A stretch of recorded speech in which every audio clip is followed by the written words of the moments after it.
Good evening and welcome everybody.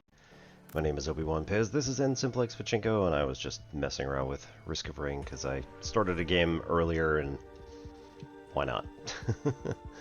Alright, so for tonight, yes, I am also newly barbered. We did manage to slip out to a barber shop today, which is like the first time I've actually been in one in like 18 years.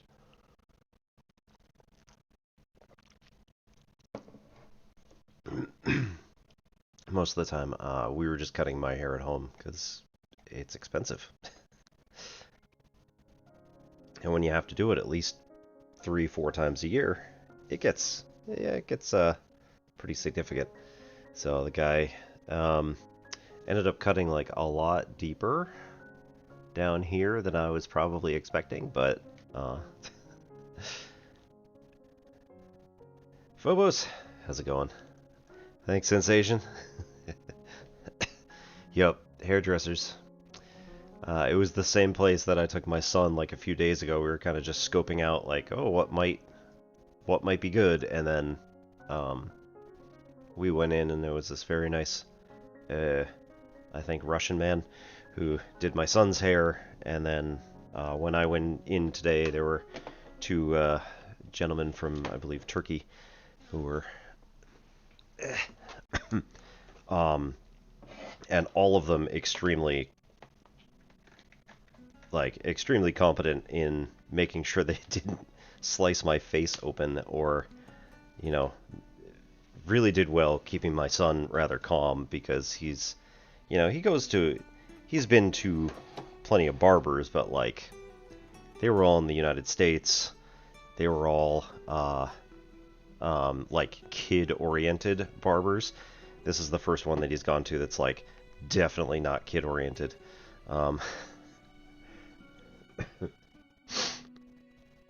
Alright, we are switching this out now that we died. We'll switch out to Excalidraw. Oh, I know. Lesioma, how's it going?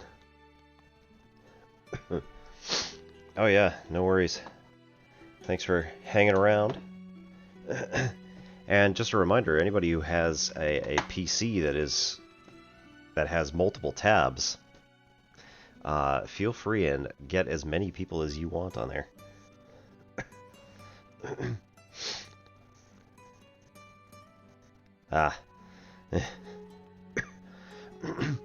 It wouldn't surprise me entirely, given some of the other establishments that I've been in.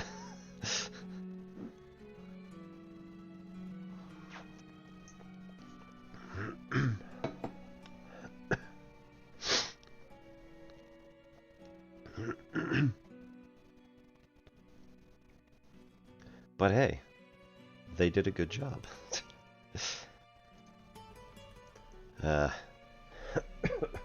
Yeah, Phobos. Huntress was always my favorite. It was like the one that I always got into. And man, it looks like I shaved entirely.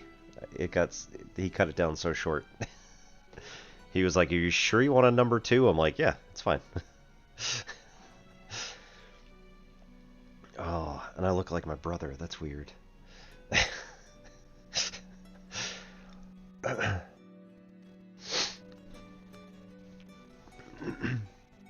Anyway, yeah, so Huntress was always my favorite. I was constantly playing Huntress in the original, and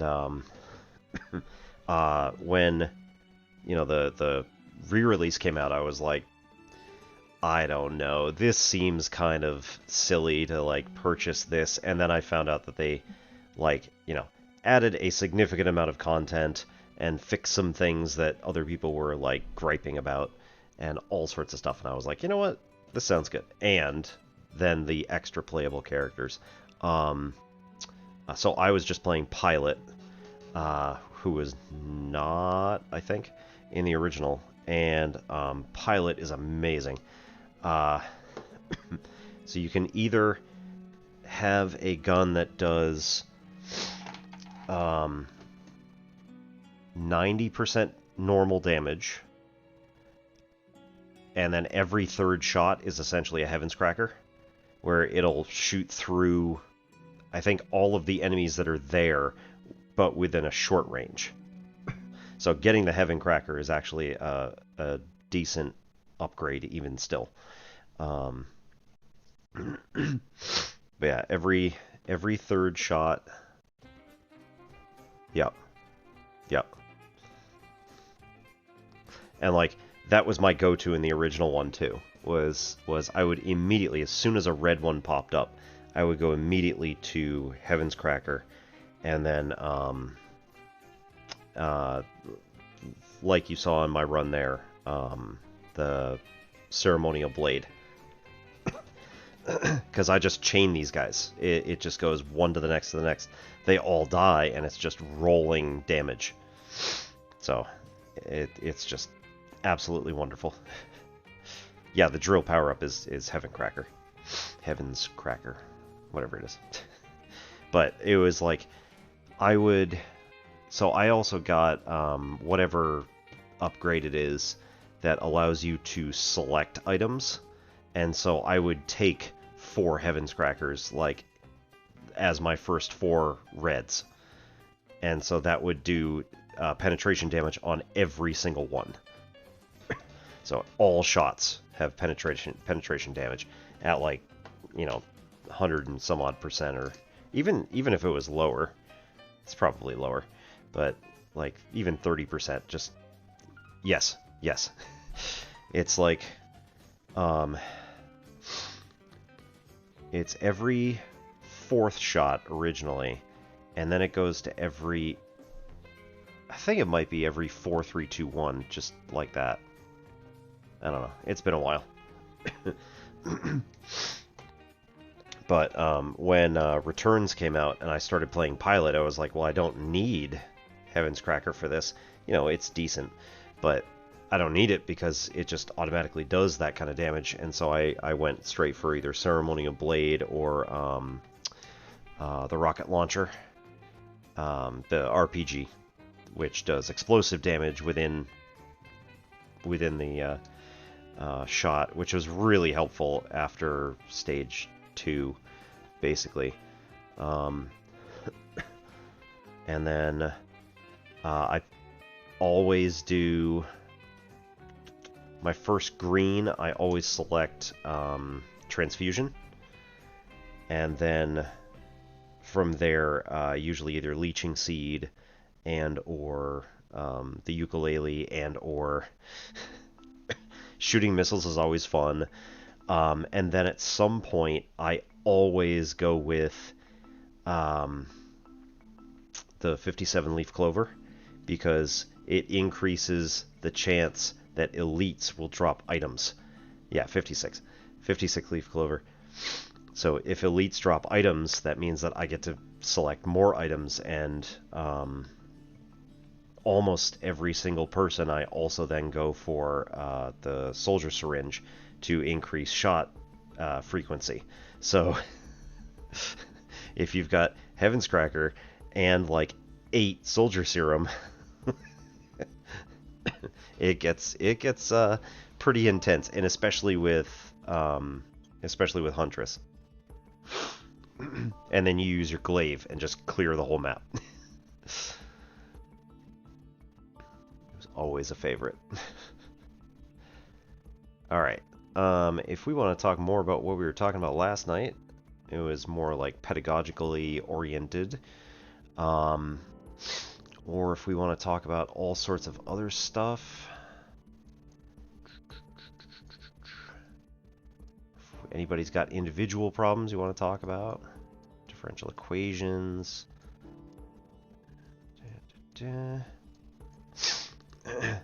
Yeah, our buddy Asticon came in last night. He is... There we go. He is...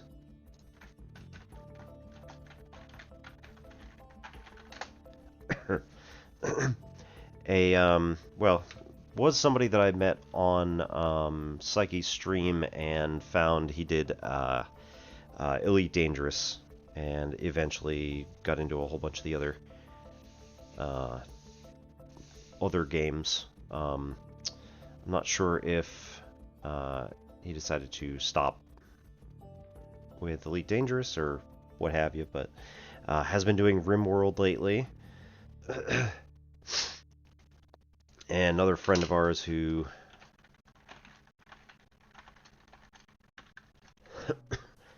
does Friday night community rimming is Solu9. So it's our Sulu_9, Solution 9, if you will. And Solu is another of Psyche's friends, from whom I got these emotes right here. Oh no.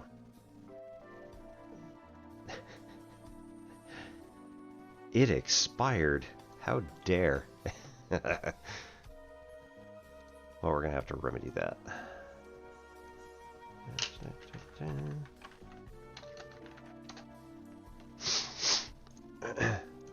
I use my Amazon Prime on Solu's channel specifically because, and there is a very good reason for it,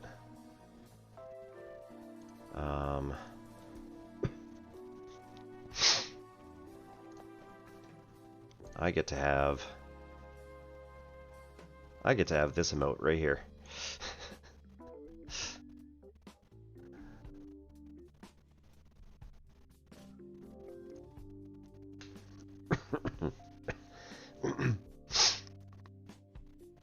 Now I do have to actually get some more of my own emotes, either personally do them, which I was doing some like let's learn how to do Photoshop while I was watching Belint's stream. Belint is the geneticist who does ant work with his wife Lita and their baby Ilona, and he is Science Streams. We often, oops.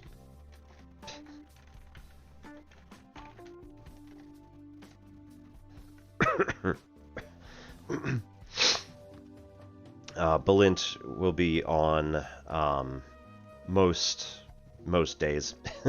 They're pushing for Partner Plus at the moment, and they do great, like science and tech, IRL, all sorts of cool stuff. So yeah, making them is tough, especially for somebody like me who has never been really arty. I mean, it's just a matter of practice, and I mean, I should know it's again the same sort of process as what goes into mathematics. But I mean, these are okay. They're not genius, but like, you know.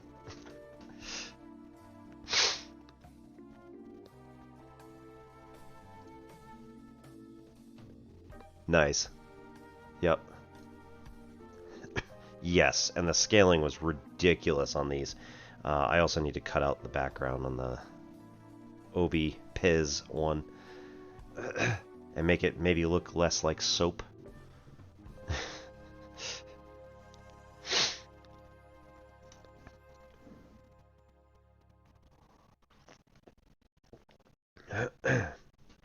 And as promised, from Zach's channel, if anyone was in earlier, this is the model from which I was constructing my persona.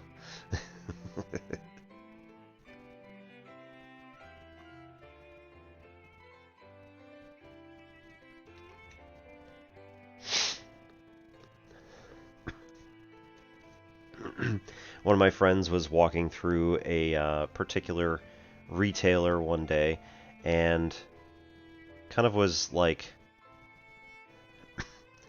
Pez have different flavors, yeah. So mostly they are like orange or lemon, grape, cherry,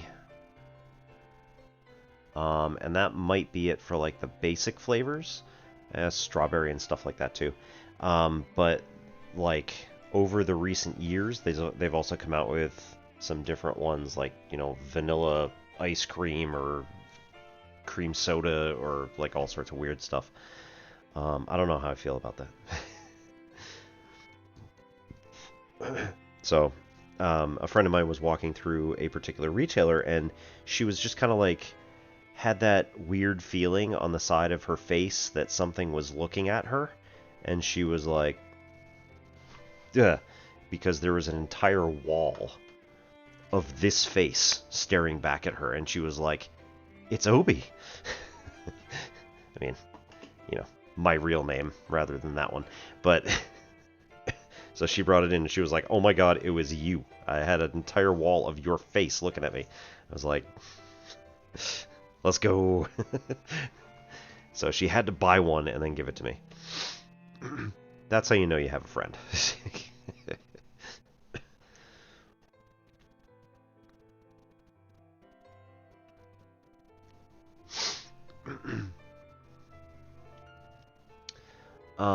Let's see.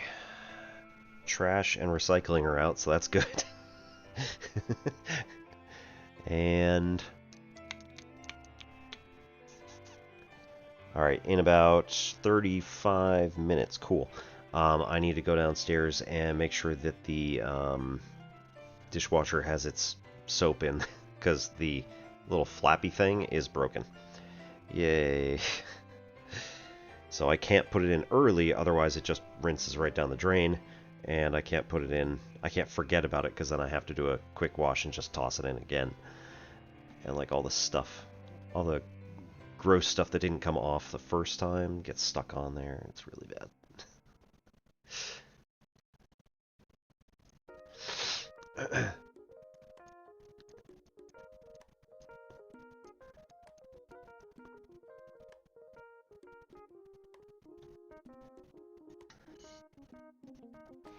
Yes, I do watch Technology Connections. I was actually watching a couple of his today on the um, stove knobs and the RCA Pneumatron, the little light bulbs with numbers in them.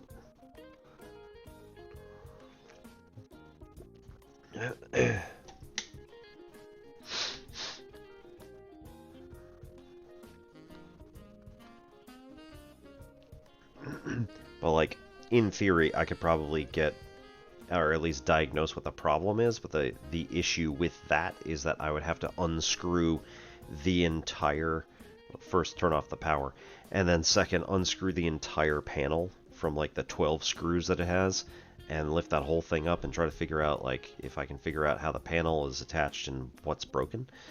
Like the spring works fine, it opens. If I just sit there and just kind of poke it, like I lock the drawer and then just kind of poke it, it like pops up immediately. So I don't know what the issue is, but it just does not open. So we went through like 2 washes at the beginning and nothing happened. It was just like, it sprayed hot water on it. Like, great.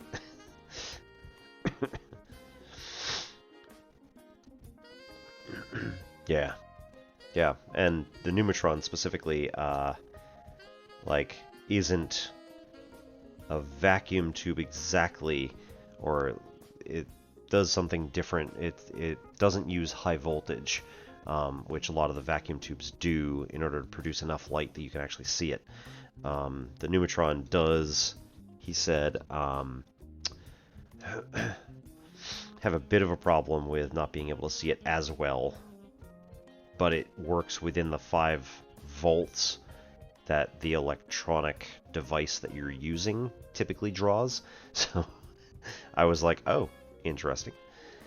Megalomorph, if you were a parabola, what would you be? I mean...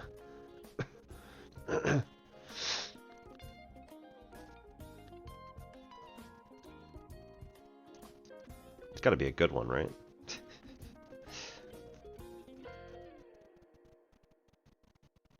I think the one I use the most often is probably something like...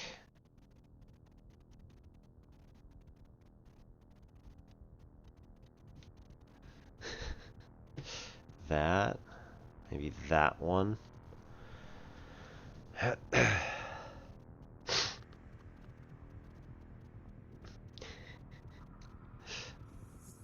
Gets to be pretty fun, you know.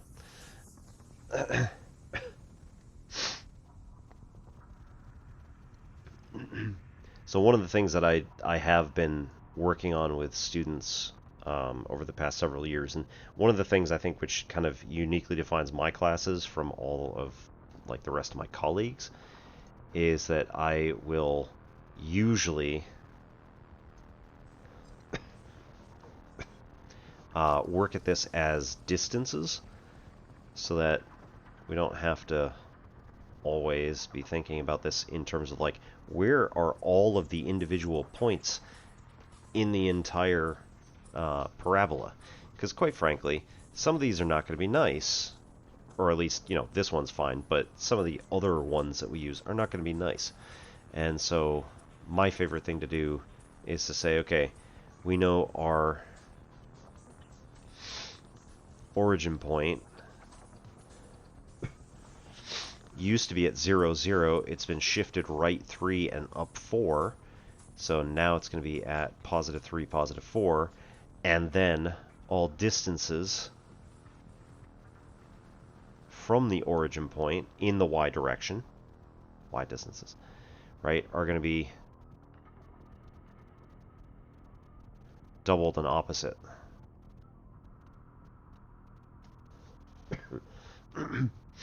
So what does that mean? Well, when you have your prototypical, as you put it, you know, x, y equals x squared like this, then what you've got is your negative 3, negative 2, negative 1, 0, 1, 2, 3, which of course gets us 9, 4, 1, 0, 1, 4, 9.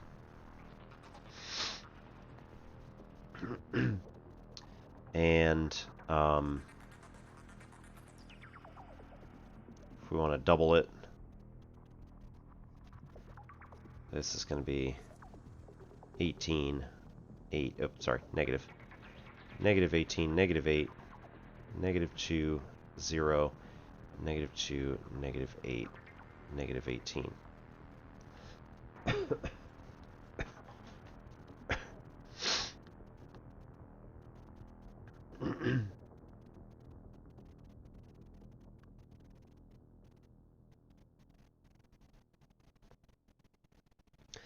Y equals ax times the quantity 1 minus x. Also useful in when you start looking at like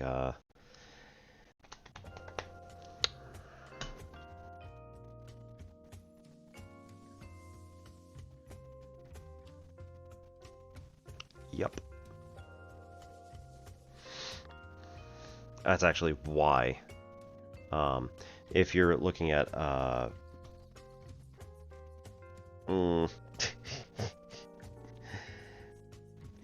I keep cycling through words that are wrong. Autonomous equations and differential equations.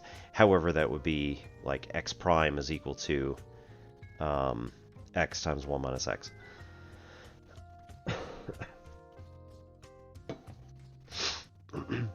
So in this particular case, if we went with this,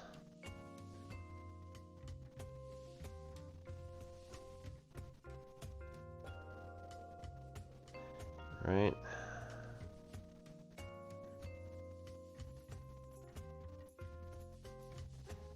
3, 4 is the origin point, and instead of going 1, 1, this is now going to go 1, 2. So distance-wise, this is going to be 2 down in either direction. When we go 1 over, when we go 2 over, we're going to get 8 down. So that's 4, 5, 6, 7, 8. Oops.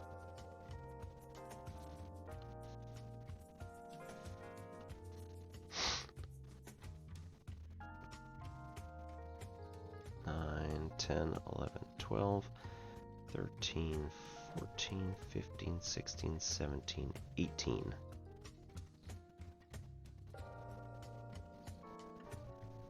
Okay.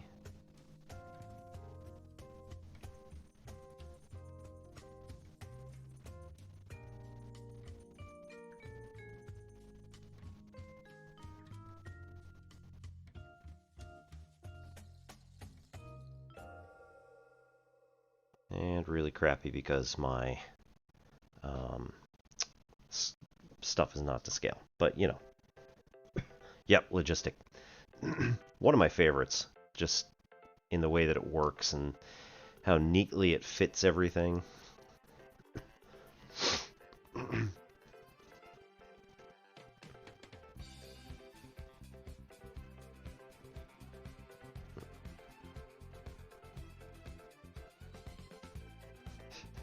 That's fine. Right, so one of the ways in which I also then taught my students, like, how can you figure out, you know, what the actual XY points are if you want them? I don't care. Like, this is perfectly fine. I still don't even know where the points are exactly. I can find them, but I defined everything in terms of distances.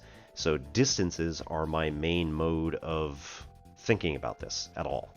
So I'm not paying attention to where specifically the points are. I'm paying attention to where they are in relation to the origin point. Maybe that's a little off for, you know, trying to teach students stuff, but whatever, it's fine. So if we do this, and we get the 410149, right, what are we actually plugging into this equation? Well, we're plugging in the x minus 3, and then we're getting out x minus 3 parentheses squared. Right, because that's this stuff here, the things we plugged into and then got out of, and that also helps us realize where these particular points got transformed to. So here, I just want the x values. How do I get there? I have to add 3. Right? This one is our original function, original parent function, f of x equals x squared. Right, to get from here to there. Okay, and then what do we need to do? Well, the next one needs to be a -2 times x minus 3 parentheses squared. And we already know what those values are. Again, that's our -18, -8, etc.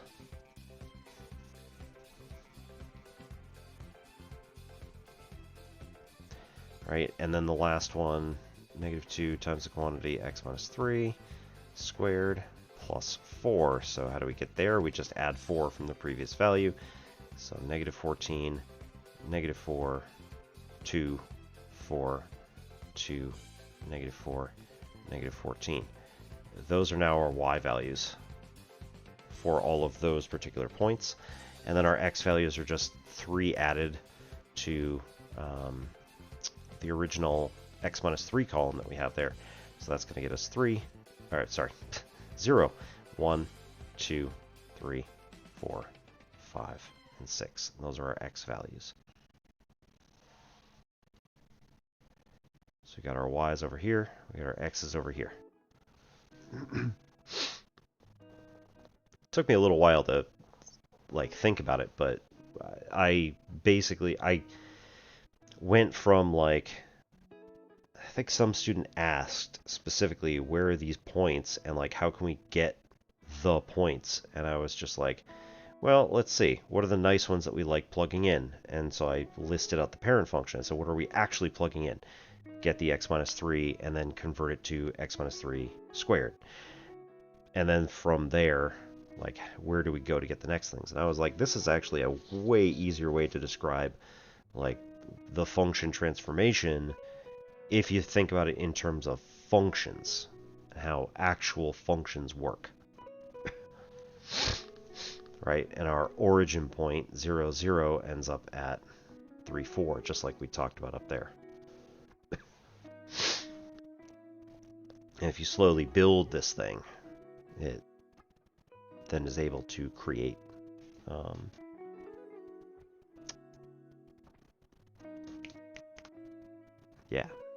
create the whole function based on small movements. And again, you have to understand where functions come from. You have to understand function transformation on a micro scale. And then do some simple arithmetic to get to the other bits.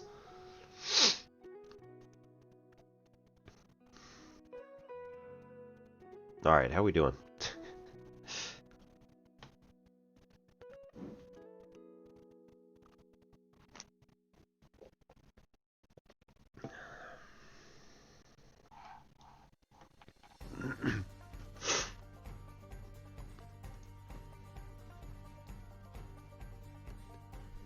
Now playing Meteor Shower. Alright.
I'm looking at possibly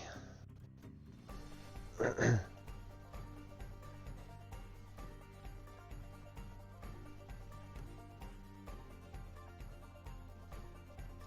what that is.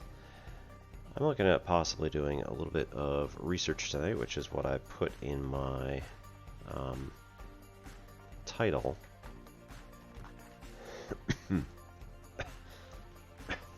Because I was thinking about this earlier, and then I was like, this is stupid. I have not done any actual work on my actual research in 10 years, and I keep saying that, you know, I'm going to do it at some point, and I never do.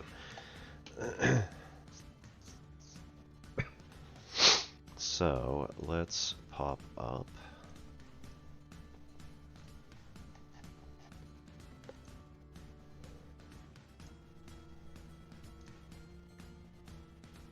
Boy.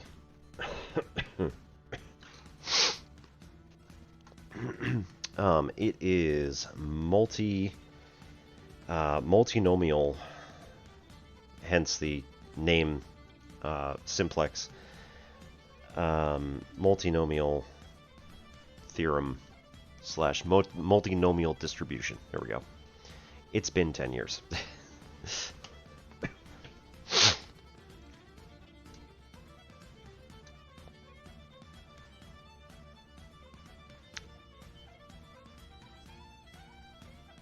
Oh, yep, that's fair. No, I had it higher at some point, and somebody was getting their ears blasted, so I turned it way down. But we can also do that. I think the issue was somebody was like, you are competing with your own music.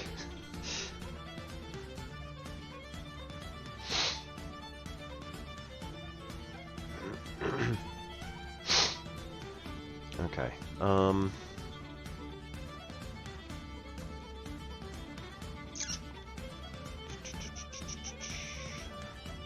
Do I...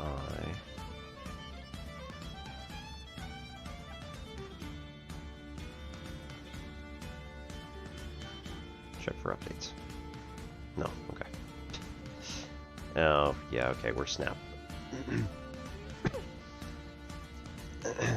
Yeah, you know, it's not that hard. I could probably program something to get that right, but take a while, but I might still actually be able to do it. Okay, so first thing is going to be, I want this to be... I want this to be renamed. I don't want main.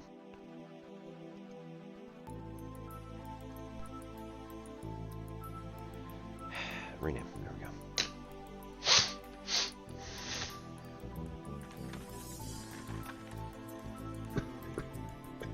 Oh wait, that's not gonna like a capital.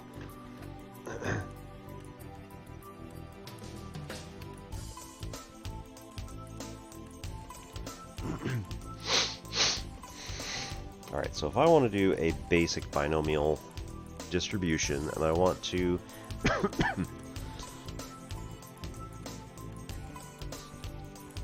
Pardon.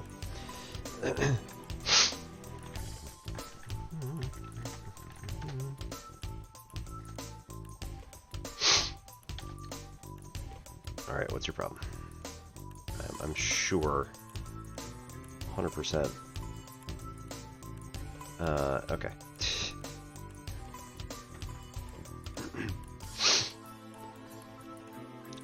So I want to have user input. Let me move the tablet out of the way for a minute. If anybody does have any actual math questions, let me know.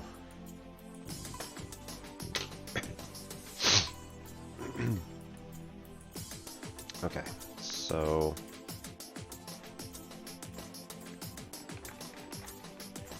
input... I want to look at my other screen as well.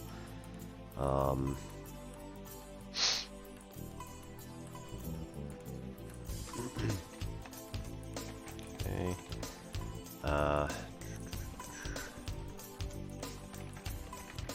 Input row and elements.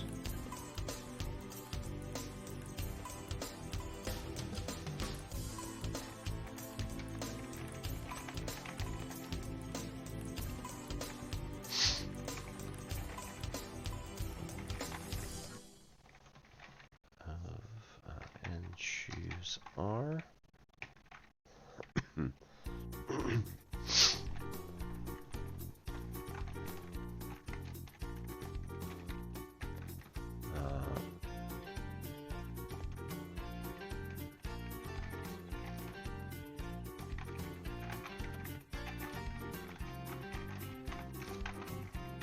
I'm going to print the element, and I'm going to print the row on the next line just for fun.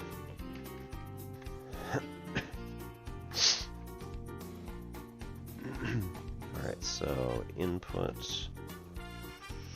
Oh, I can't do that first. Python, come on. Let's see.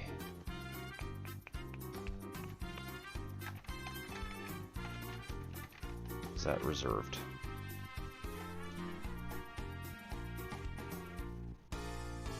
Nope. Okay. Shared an interesting proof. Okay, interesting. If you have a number of points and lines in the plane, at least 3 points, every pair of points connected by a line, and if there are at least 2 lines, not all the points on it are non-collinear, then there are at least as many lines as there are points. So you're making a complete graph, essentially.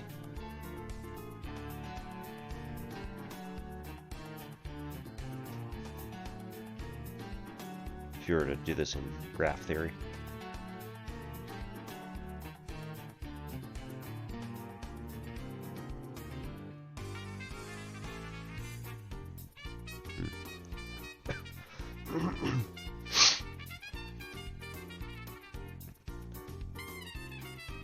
I think from experience of counting up nodes and connection points, that's not surprising, but at the same time, like, it's really good that they were able to prove it, so.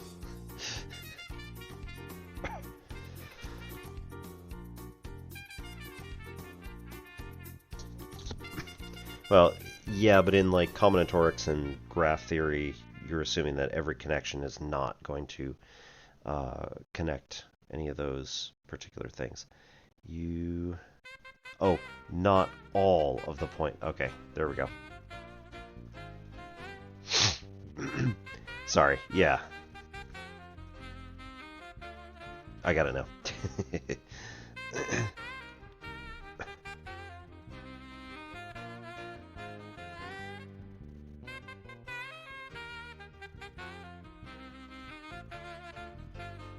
Right.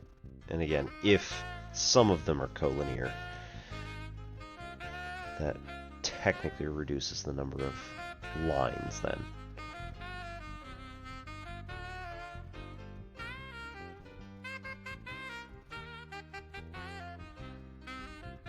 But still, you have to connect every point to every other point. Yeah. Nice. Okay, so input.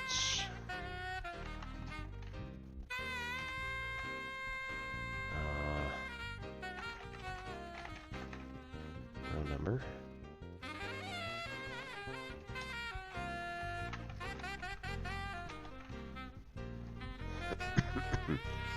Is that reserved? Nope. Okay.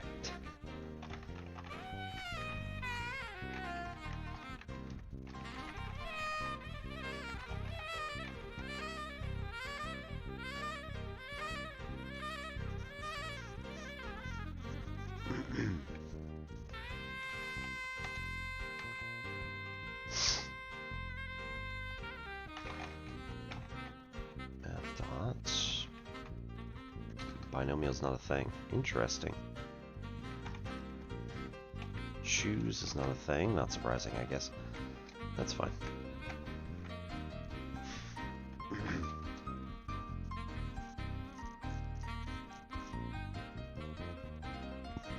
At most, n choose 2, but there could be much fewer in theory. Yeah.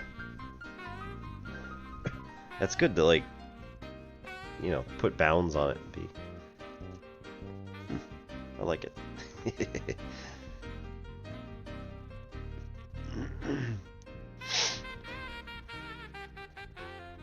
Mm-hmm. Yep, yep.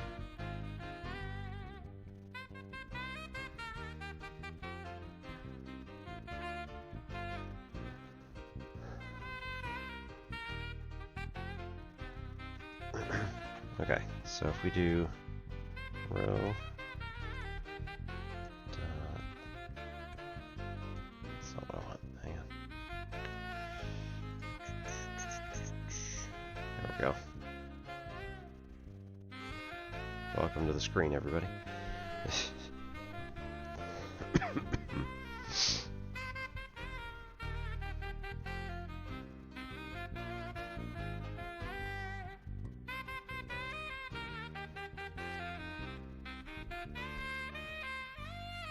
Alright, we'll do that. Okay. And then we want choose equals. Alright, now we can actually do math.factorial? Yes.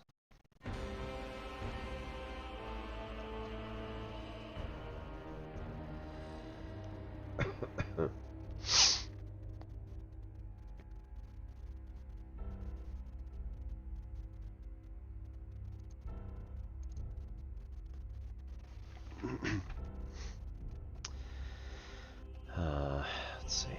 This is going to be the row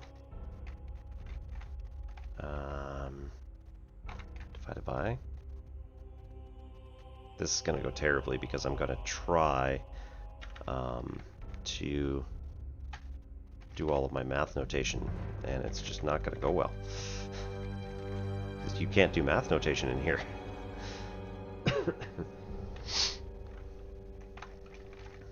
Element row minus element. Right, these are supposed to also be factorials.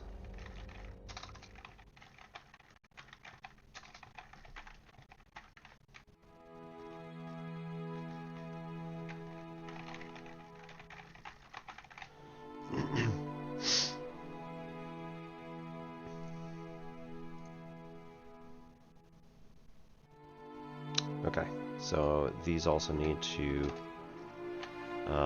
get turned into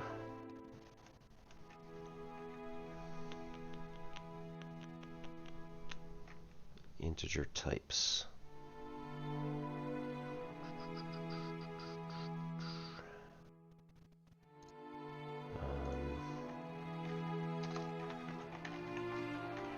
Turn string into int.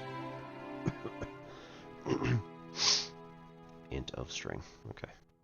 That's easy enough.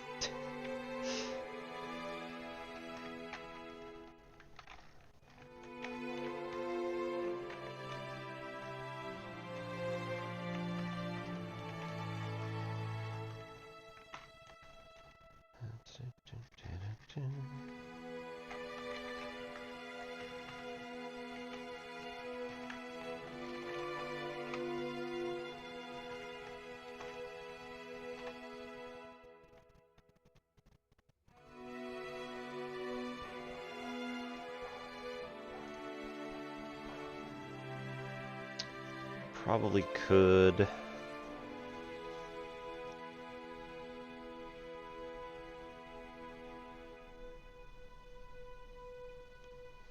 Probably could deal with some of this stuff ahead of time and just say like, okay, take row and make it an integer. Take element, make it an integer.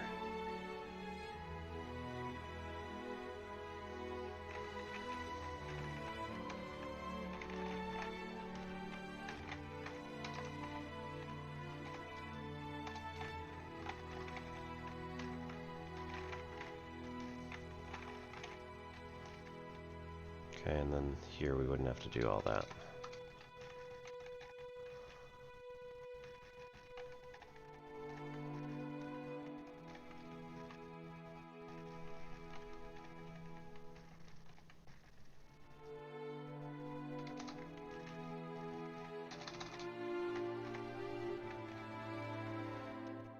Woo! What's this?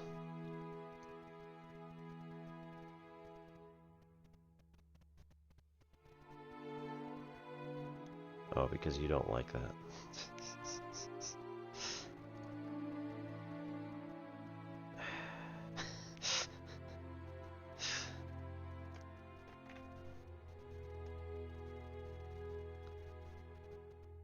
Okay.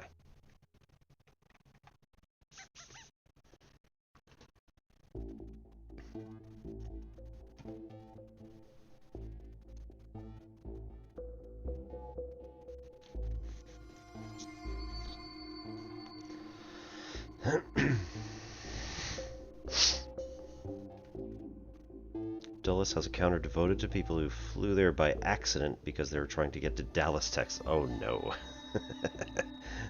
Not surprising.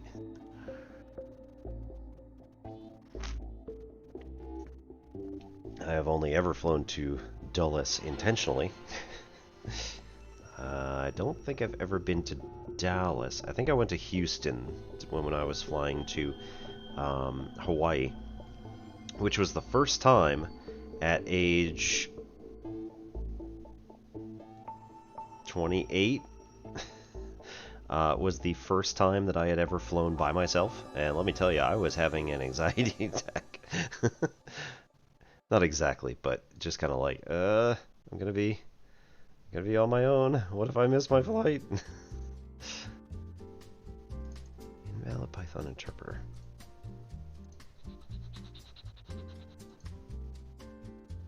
Yeah, I already did this. Are you not happy with it? Alright, good enough. So, actually, we want this area to be the console. What are we doing? Okay. Row number 5. Element number 4. Right, didn't print.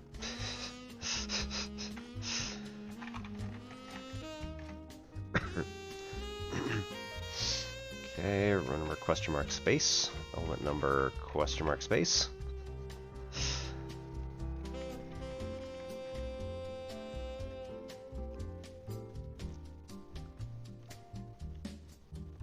So let's see. How do we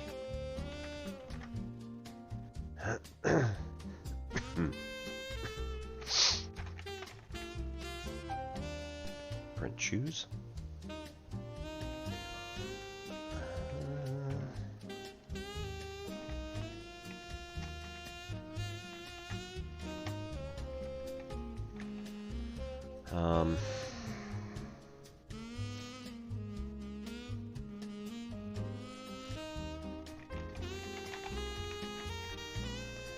Value of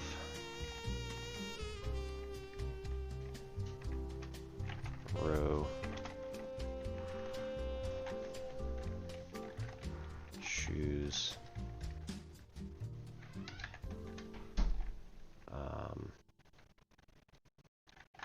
element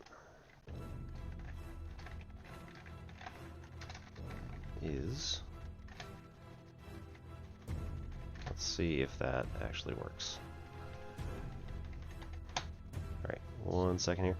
I'm gonna run downstairs and throw in the dishwasher thing. And I shall return in just a few minutes. Thanks for sticking around, and we'll get to some more programming in just a minute. There's that.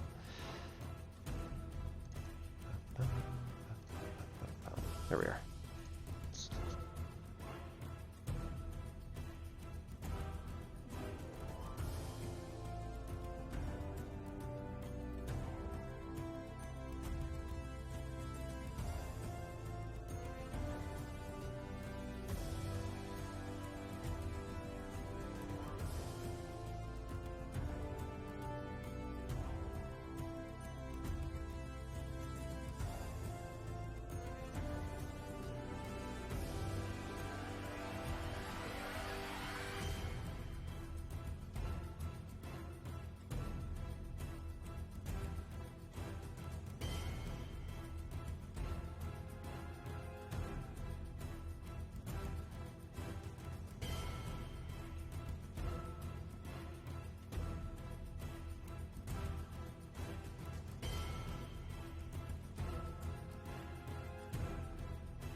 Alright, and we're back. My spouse also came in and was like, you might want to check your door. It's raining. I had that, you know, open a good couple inches to let some air in, but yeah, it's letting some water in now, so.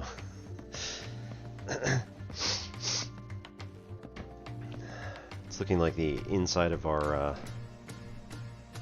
dishwasher. So.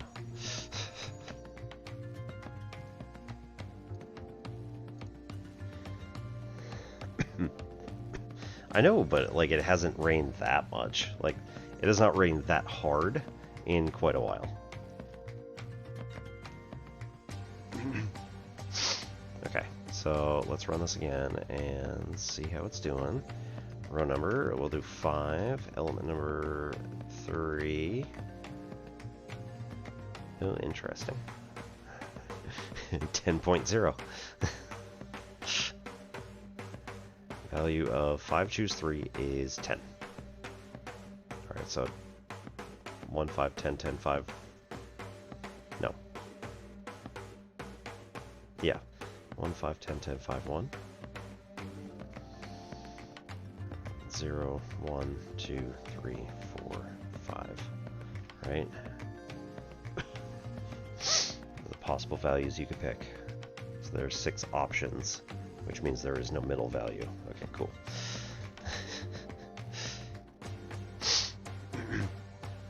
Yeah, no, that's true. We're always talking about like, oh, how much it's raining and stuff like that. And this last week has been consistently dry, or it'll like rain overnight.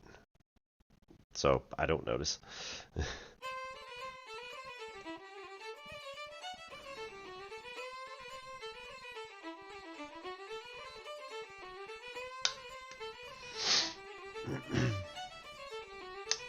Okay. My spouse was also like, I think you need to check your parentheses. Nope. I think she was... Like, she's a programmer, so I would defer to her. But I was like, I'm pretty sure I don't. It was just this one right here. I think she said, well, I look quick. So, like, she saw that one, and then saw that one, and maybe missed this one here. Something, I don't know, whatever.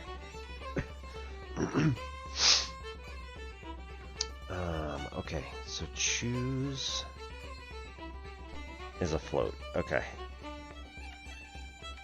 So we'll go int and then go to the end and make another one. Right, because it should be an integer. If it's not an integer, we got a big problem. Nope, nope, nope, not there. 3. Okay. 26.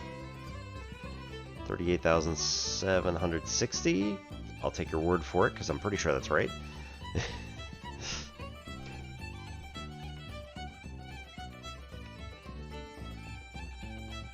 Okay.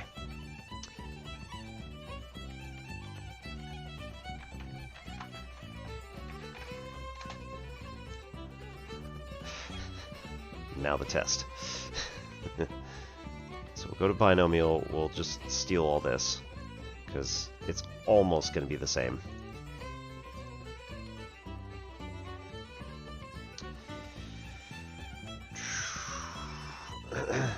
Input. Dimension.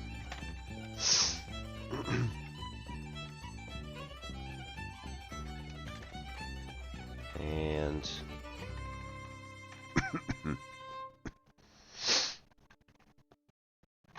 each dimension, each dimensional value to display individual value of n choose r sub I. That's gonna be lovely.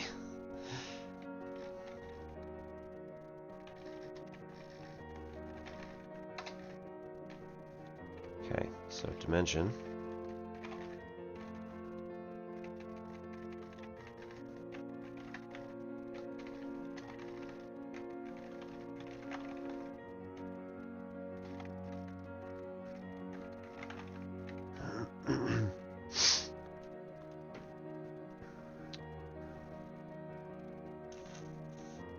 So the number of dimensions is the number of choices that we get on each individual thing. Which bin does it go into? And then n... Well, I mean, n is still our row value. So, like, how many times do we go through the same stuff? Okay, so we do actually need row still.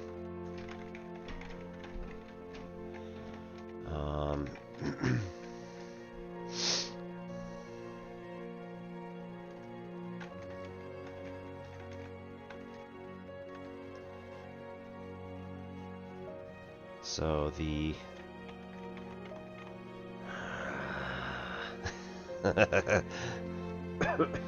Here's where it gets fun. So I need to fill... I think it might be easiest if this is an array.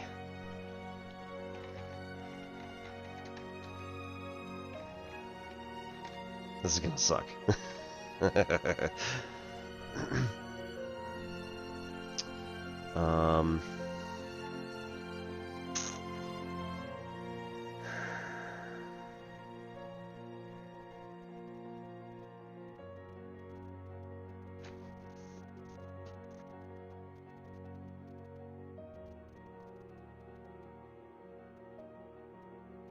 How do you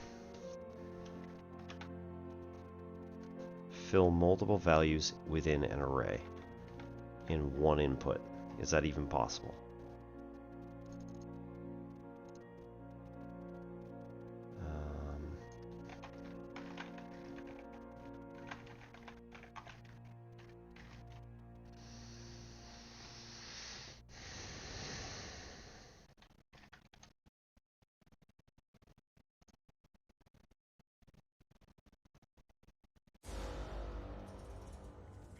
Okay, split.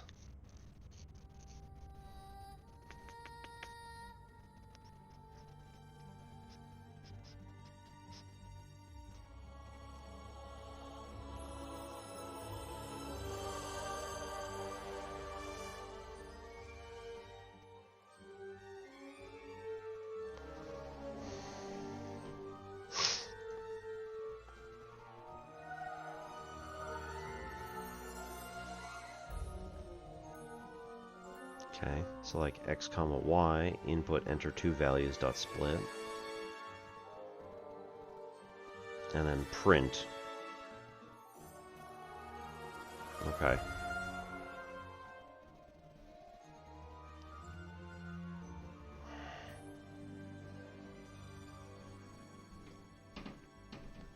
Or x equals list of map of int comma input enter multiple values dot split.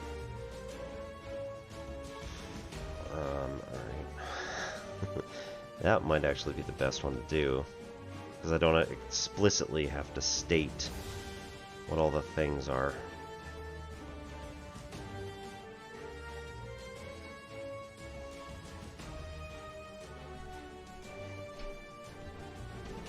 Okay. This might do it. So we do...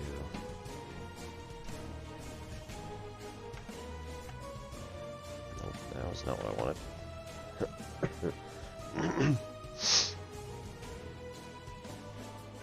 So...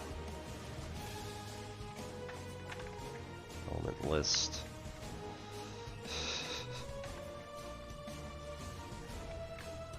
List map int input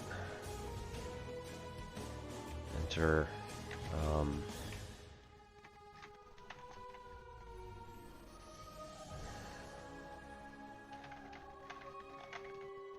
enter bin sizes.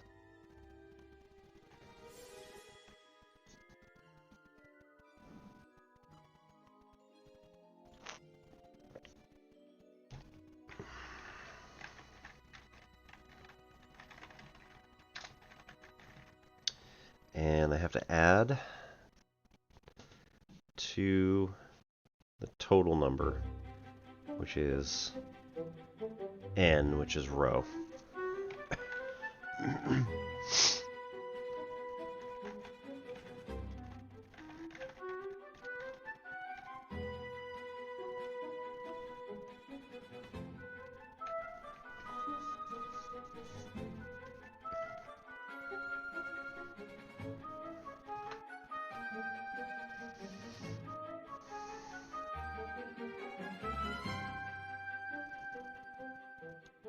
Hopefully this works.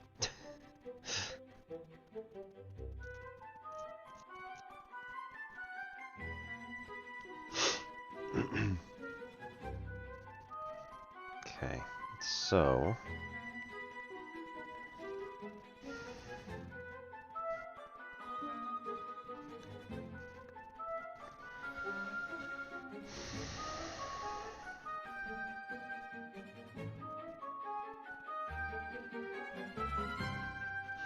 No, that was not it.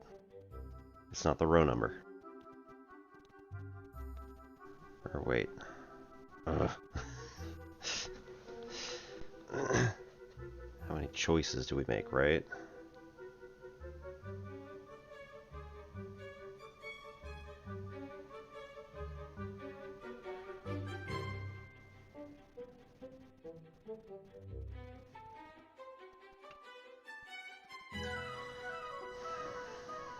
Yes, yeah, right. They have to add up to the row number.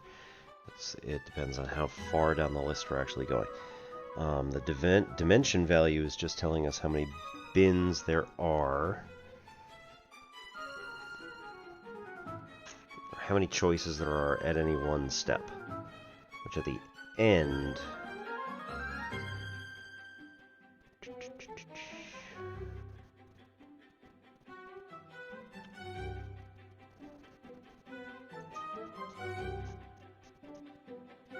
This is going to be fun.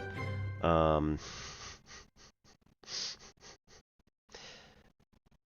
this is awful. Come on.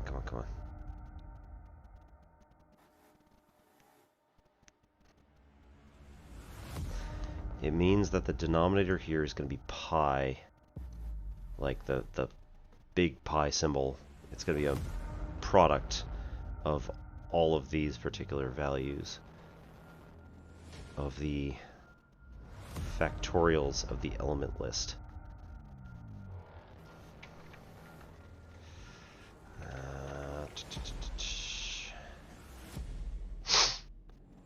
All right. Python pi product.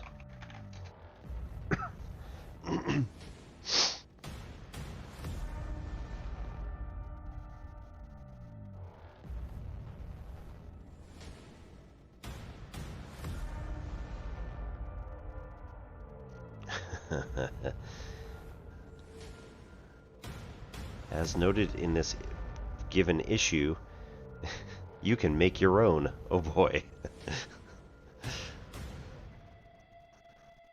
Oh no.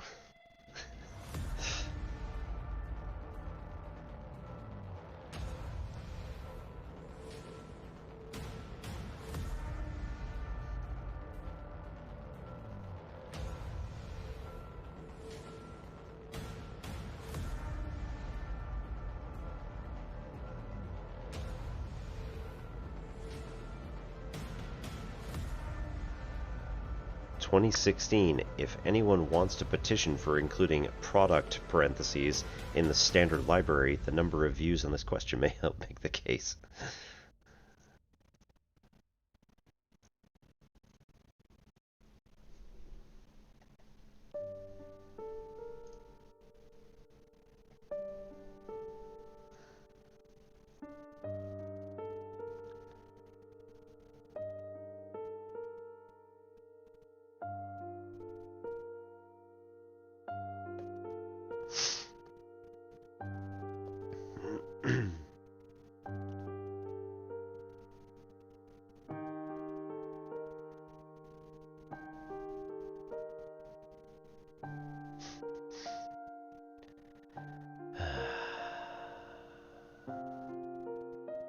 We probably just need to get NumPy.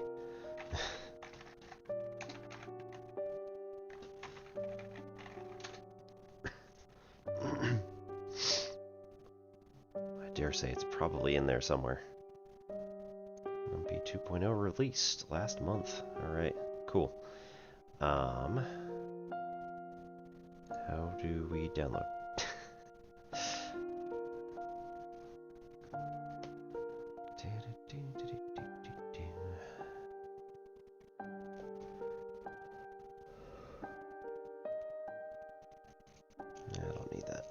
installation. We recommend you use the Anaconda distribution. Curses, I'm using Ubuntu. Alright, can be installed with Conda, pip, package manager.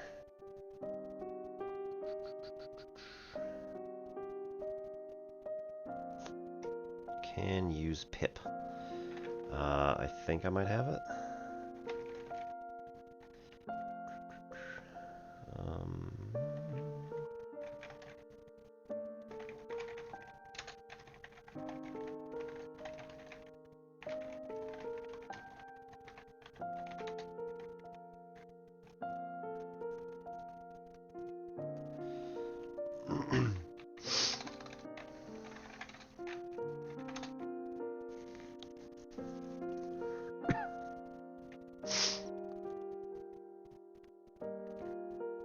Yada yada. Alright.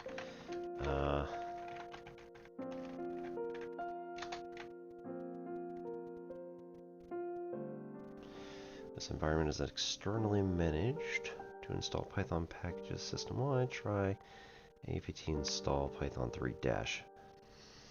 Oi. If you wish to install a non-Debian packaged Python package, create a virtual environment. Oh, great.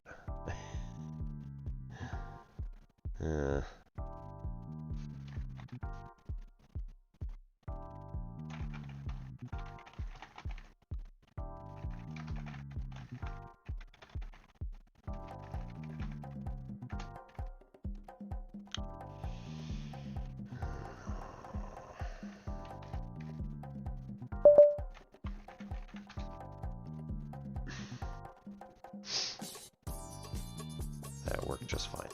Okay.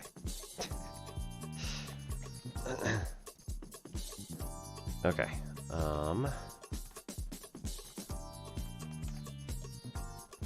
And then documentation.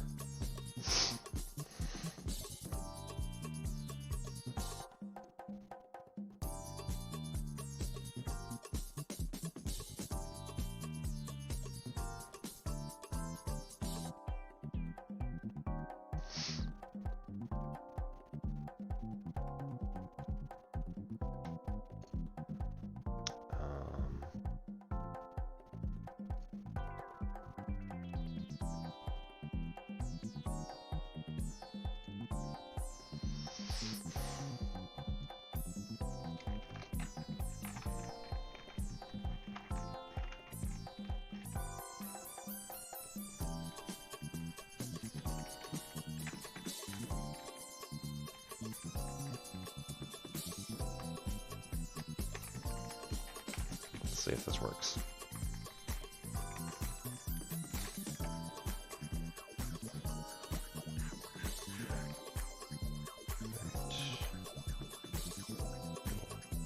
There's a lot to be improved here, but nonetheless, we'll go back to Binomial. P. And then we switch all math for NP dot. I don't actually know if factorial is the technical correct word for it, but hey, why not? Oh, no module found. Bull.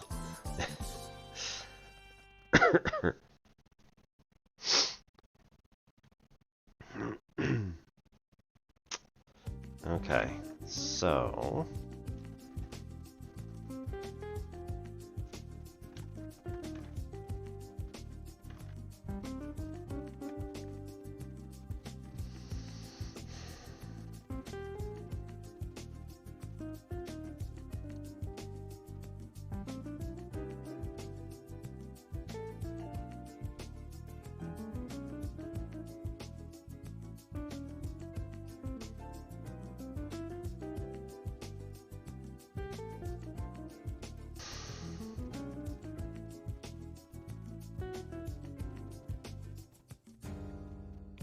just give me a Debian. Superbrain, how's it going?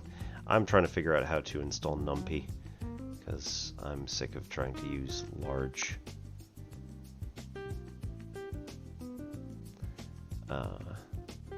sick of trying to use the math package that comes default with Python, PyCharm in this case, which, like, it's fine.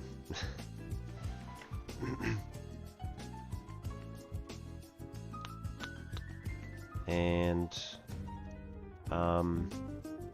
it told me that it worked, but maybe I have to import as Python 3 dash.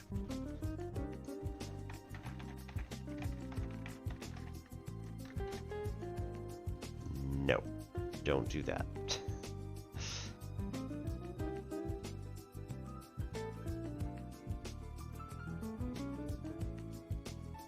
Whew, alrighty.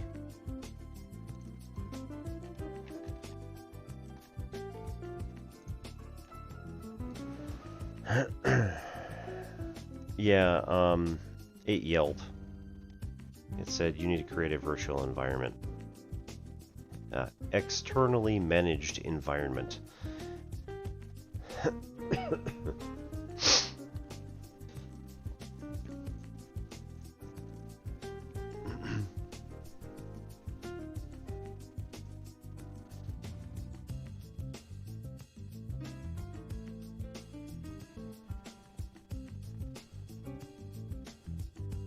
Also true.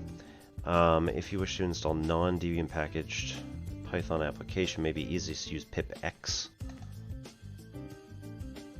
which will manage a virtual environment for you. Make sure you have pipx installed. I probably don't.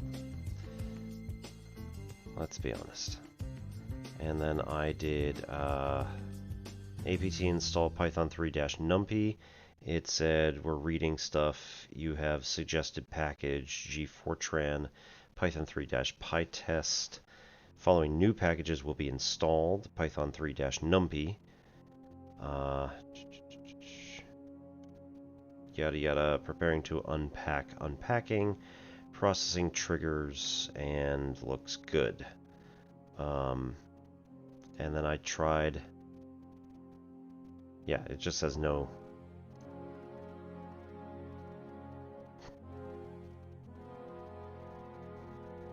Are you serious? Son of a... Okay. Okay, so we don't have factorial as such in NumPy because it is in... it's listed as factorial in just the math one. So now I need documentation. User guide. Thank you. Yes, that.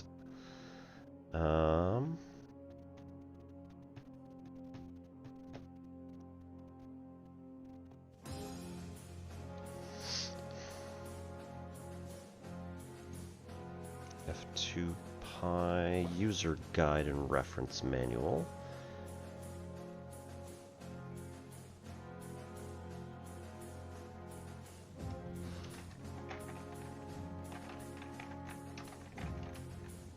NumPy factorial.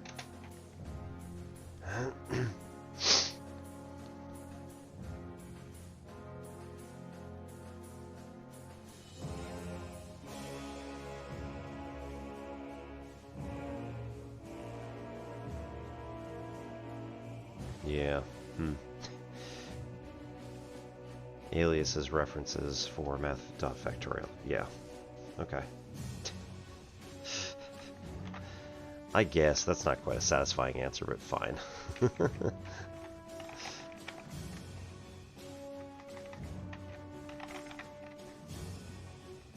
Still yelling at me though, I don't like that. What's she doing? Cannot find...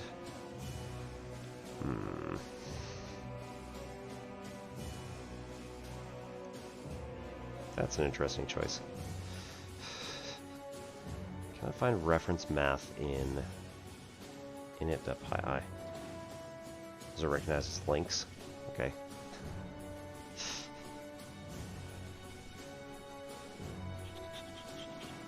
How do you tell that it's not a link? I can also just import math, because in this particular case, I don't need the numpy technically to do that one. So, whatever, it's fine.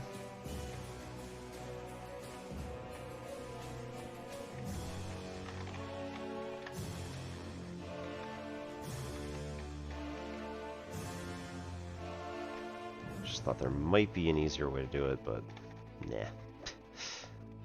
It's fine.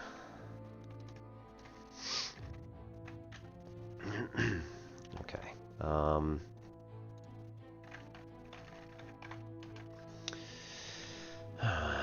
NumPy product.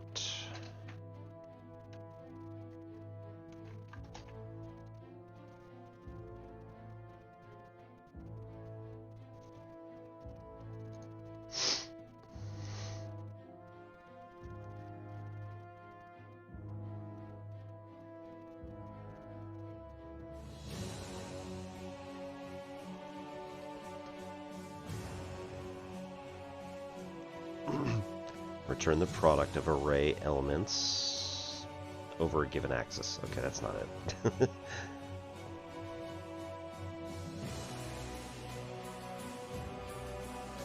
it. None will calculate the product of all elements in the input array. Sounds good. SciPy. Okay.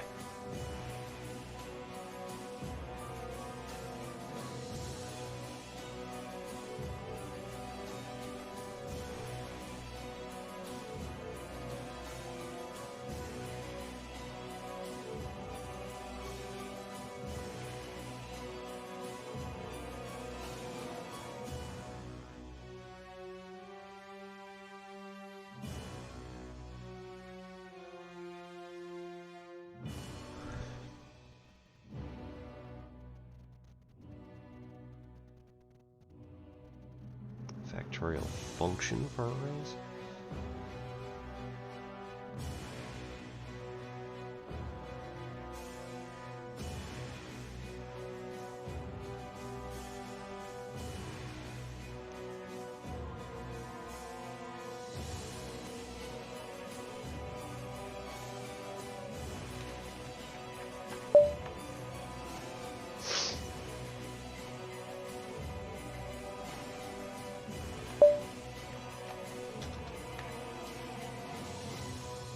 Element-wise factorial.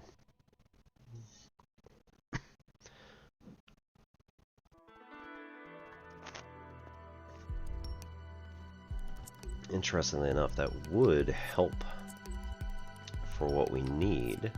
It would just also need to do a product.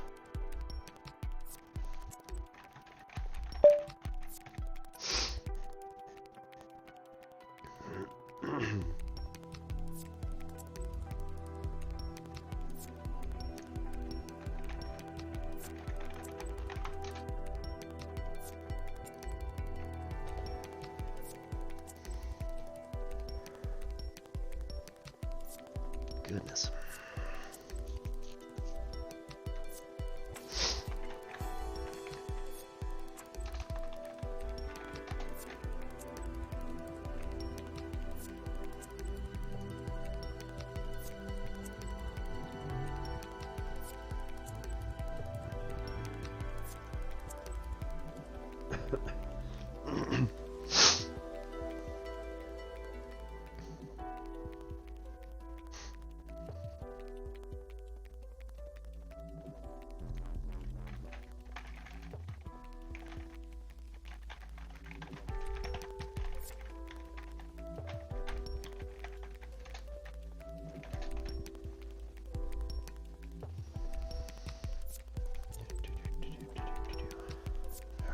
Cool.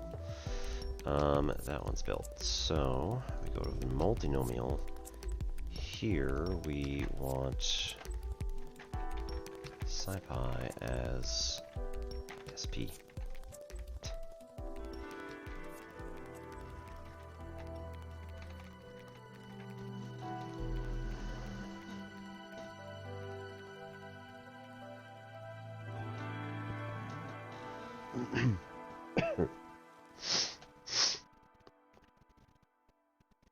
Oh, I don't want matrix multiplication.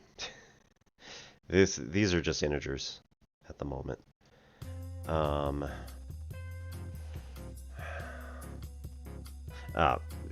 Sorry, that bit is code that I have not finished. So, so it's all sorts of messed up.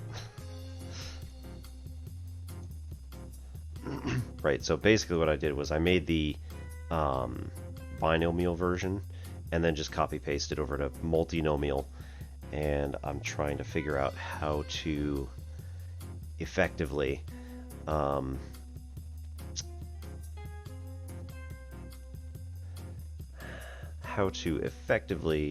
go into here and say I need to take whatever dimension we're working in and whatever row we're working on, and then say I need you to fill out the element list, so like how big are all of the bins going all the way across. It has to add up to the row number. And then at the bottom where it's choose equals, we need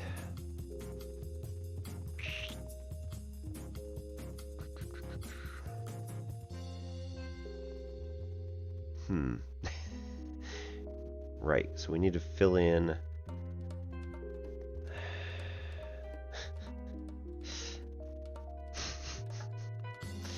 oh man. So I need to input the correct number of elements into the element list, which is equal to the dimension. And then the numbers that are input into the element list need to add up to the row number.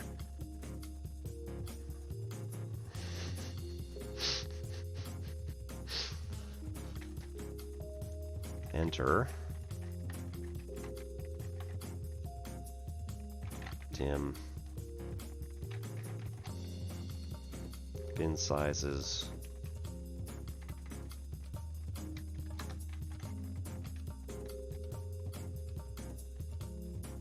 What's your issue? Unexpected argument. Well, it's part of the input. Who cares?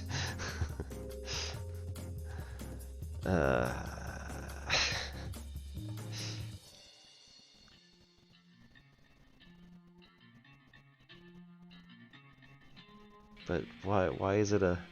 It's just a string. So we're continuing this... What the hell? Oh, plus. I see.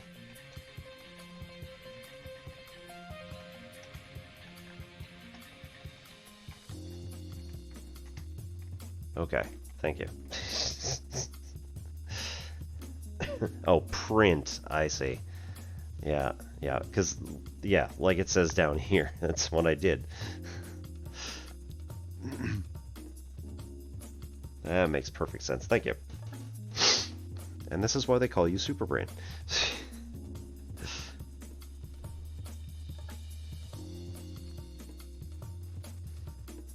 Okay.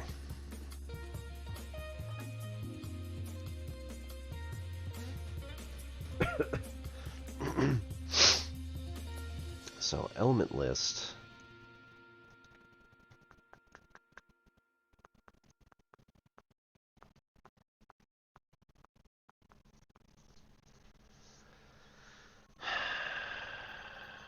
But how does it know how many to accept? Oh, is that the int? Oh. Is that what this int is? Right. We're gonna drop it. Right here? I need to input. Okay. Int of dimension. Nope. That's not it. Boo. I don't know what that says.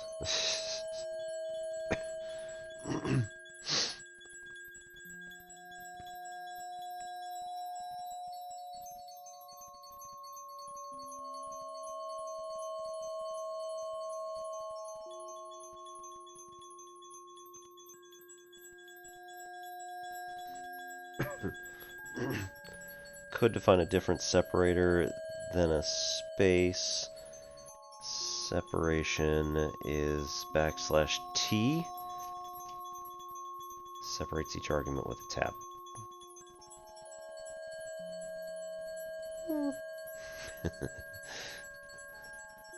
It works. At the same time, I'm happy with just an individual space around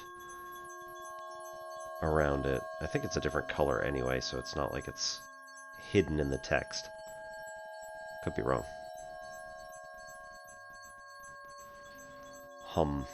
Alright.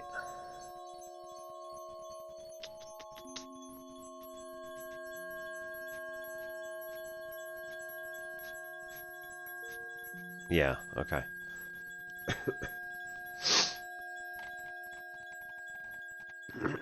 So I guess my next question is, how does it know how many arguments to accept? Or inputs. How many inputs to accept?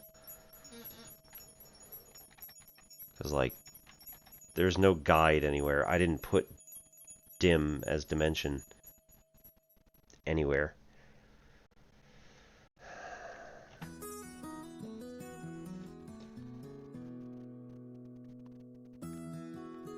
Take multiple inputs at a time and type casting using list function as many as the user inputs.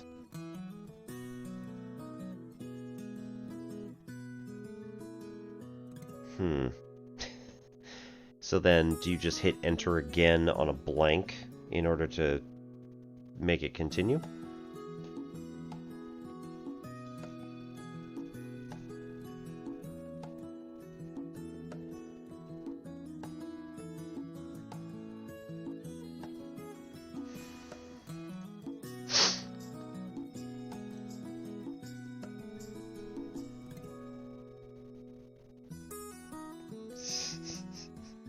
Yeah.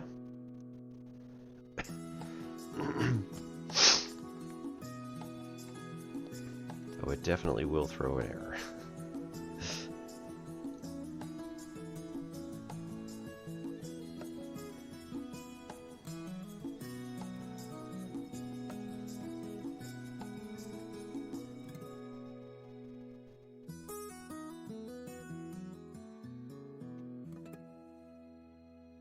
Stats.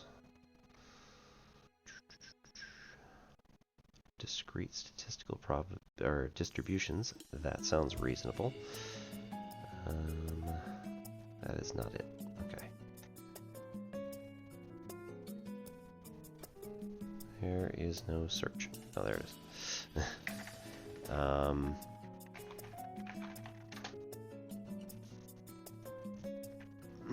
Binomial distribution.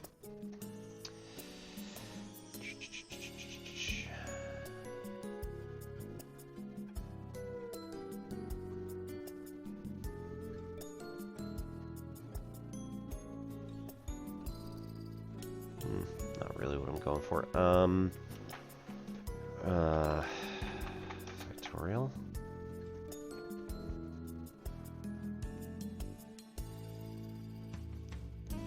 Okay, scipy.special.factorial.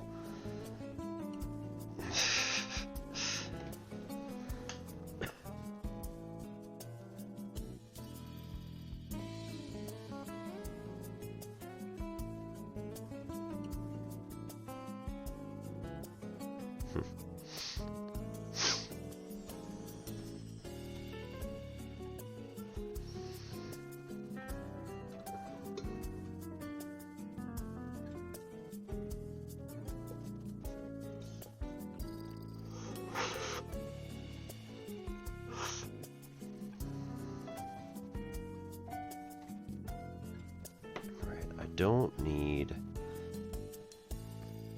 factorial k, which is to reduce by skipping k values, or only select every kth value on the way down. So that is not what we want.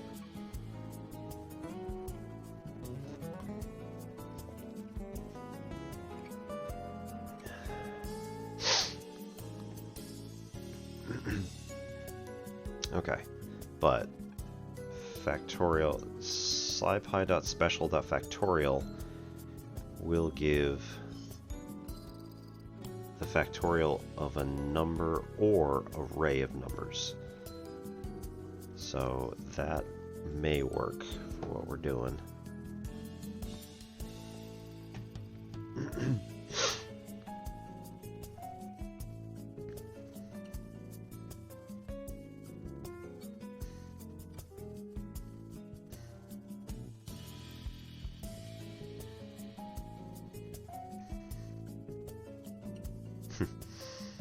You can call specific functions, or specific, that's interesting. You can call specific elements to be pulled out of the library.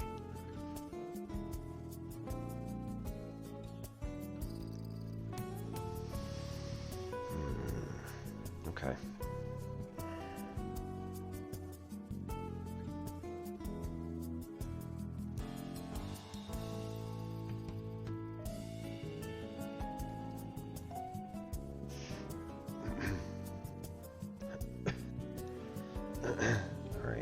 Also want the product function.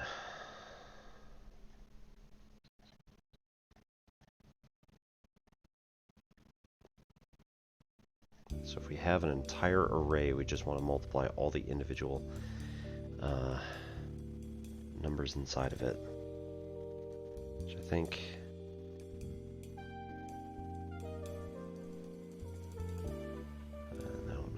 interpolation, that's not what I'm looking for. Pairs and power, QR multiply.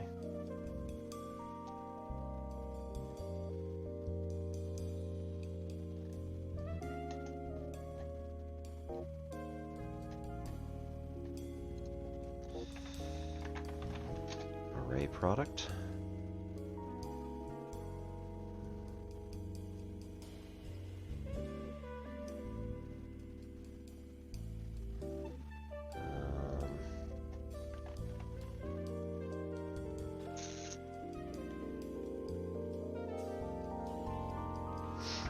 List product. Not helpful.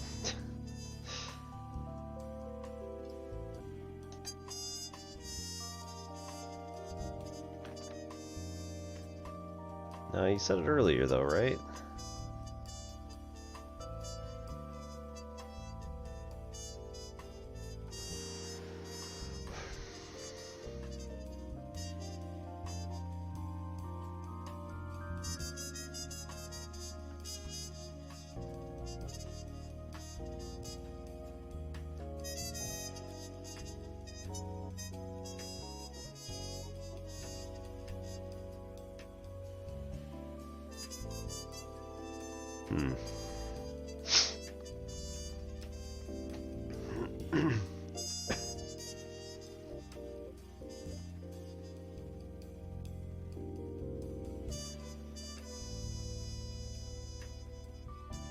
Goodness. Oh.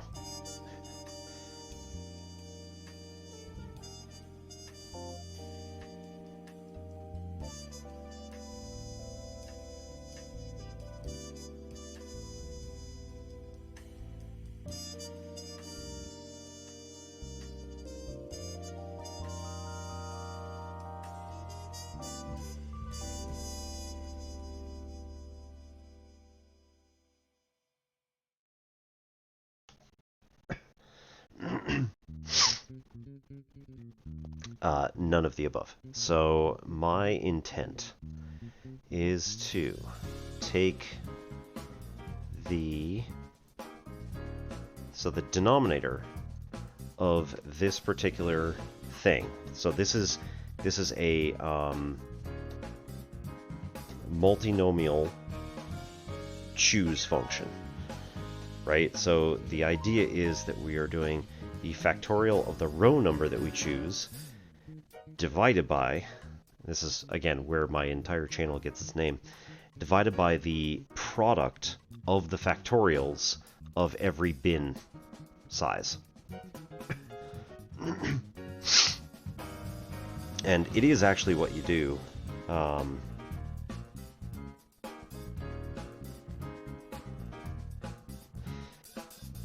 Anyway, it's what we do with two-dimensional, like n choose r. But in this case, we're doing n choose r sub I.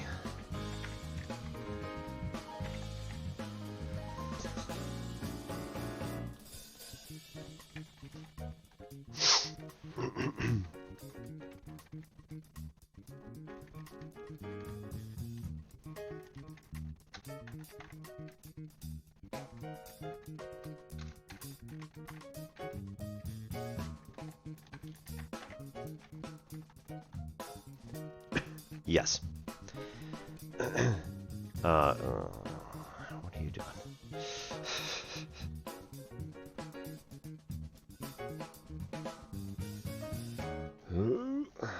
That's gross. All right. Let the developers do with it.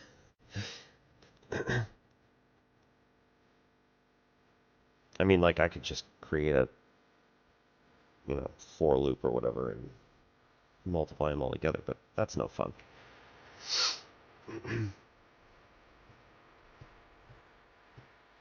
Should just be np to prod. Maybe? Oh, shoot. Femvox, sorry, I'm continually locking you out of this and not actually paying attention and doing what I said I was going to do.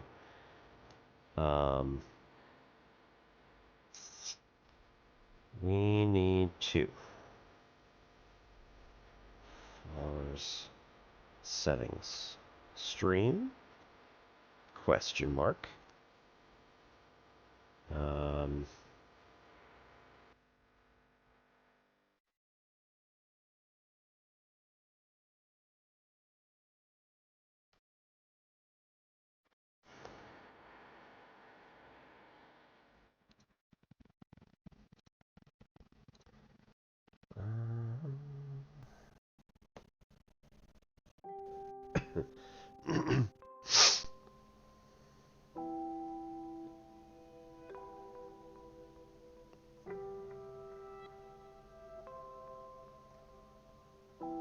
Ugh.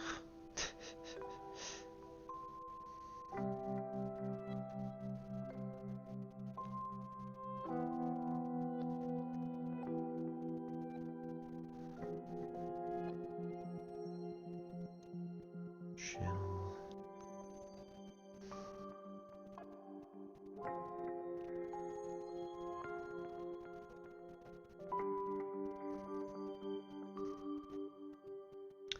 Sorry, I'm not finding the thing I need. Of course not. That would be too easy.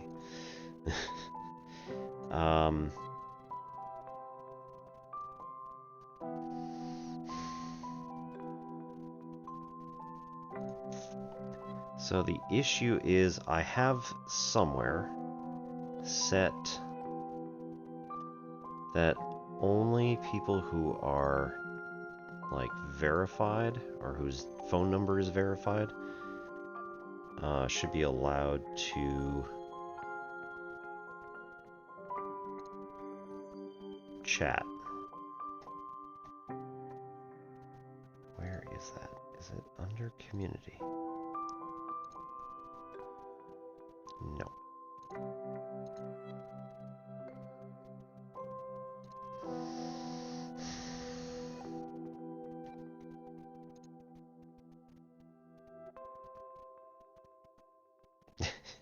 Oh no. Hey Hesticon, good evening. Rimworld Pawn has been very naughty. Oh no, what has she been up to? Trying to repopulate the planet, are we? Single-handedly?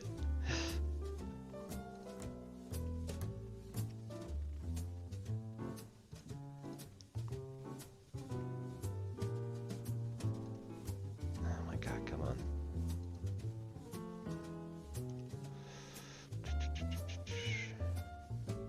Oh, dangerous naughty. Oh goodness.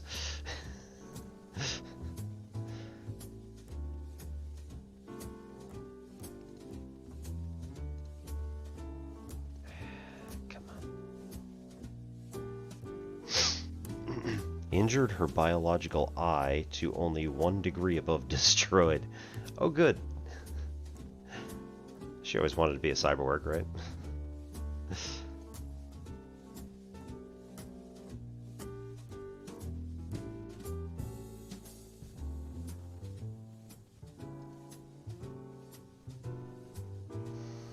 Man, I am having trouble finding this thing. Both in the hospital for ages afterwards. Yeah, that sounds about right. Hey, Silver. Yes. So, I know some people are going to go, but,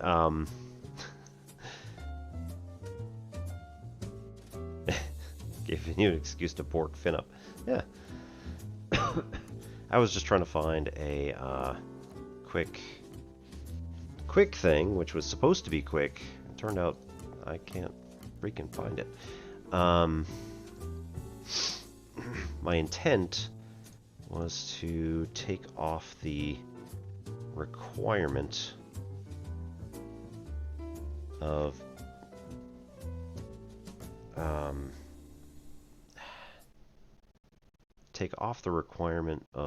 needing to be verified in order to chat. So we have... That was weird. Oh, okay. I don't really want the appeals portal.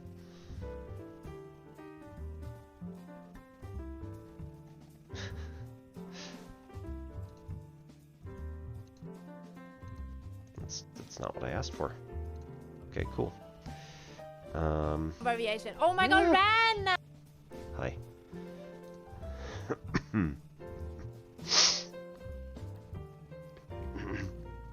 Yeah, I clicked into safety, so don't know how that got in there.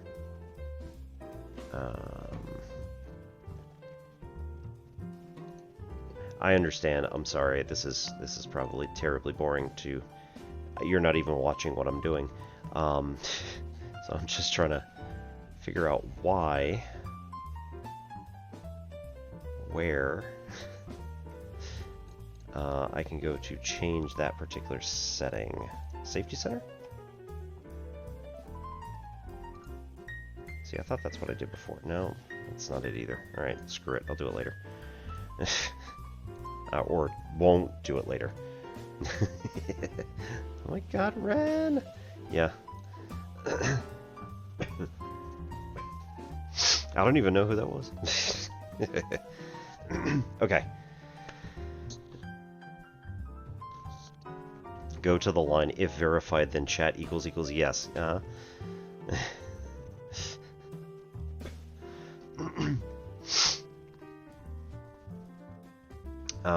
Yeah, so that's in, like, the settings, apparently buried somewhere. I don't know what happened. I mean, things got moved around whenever they got moved around. It's probably been ages.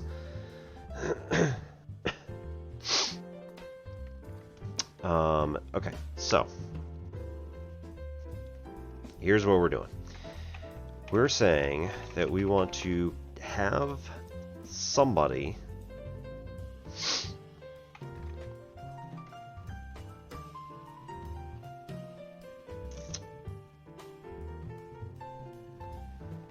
input a number of things into this list. Right? And once they put a number of things into that list, several things have to happen. One is that we need to check that list and make sure that the number of elements in the list is equal to the dimension, which also includes any zeros. I don't think that's going to be a problem, but then it has to happen down here. Then we also have to check the sum of said elements that we just added in. So we need the element list to become an array, I think. Check me if I'm wrong here. Yeah, I understand. I'm sure MATLAB would be very nice for this, but at the same time... Index is starting at 1, yeah.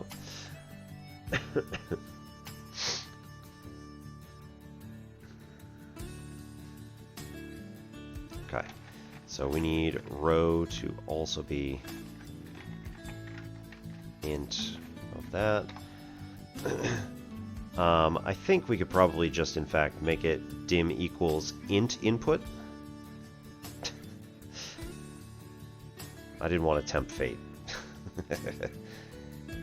Yes, I do know octave.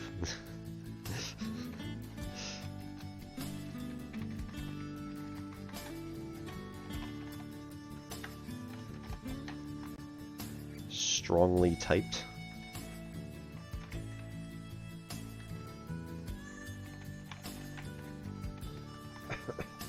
I do tend to strongly type, yes. All right.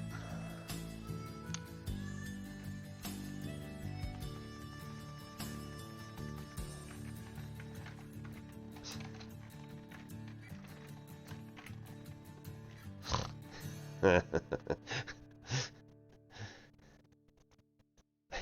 you go, Super Brain. I just went right back on what I did earlier. This is fun. Okay. Is it as loose as JavaScript?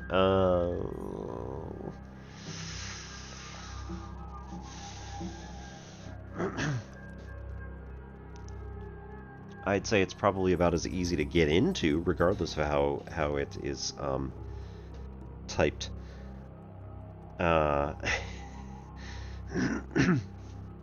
It is the bane of your existence. Okay, cool.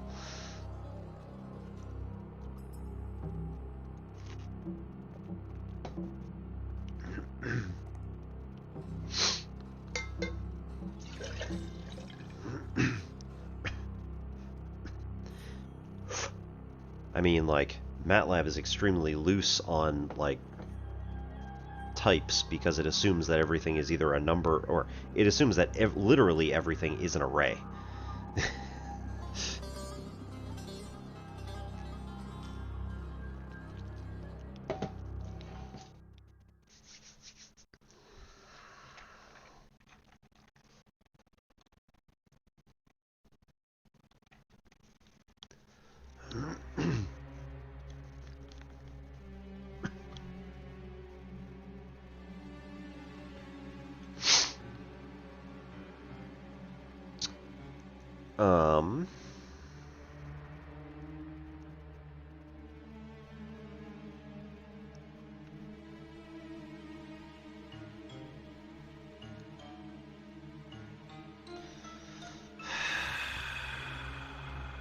What I would really like is if...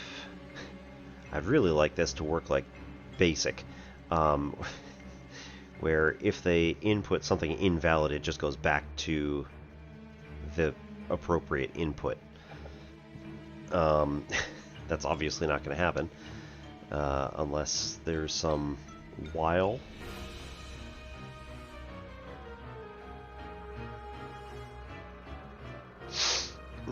Unless we do a while loop.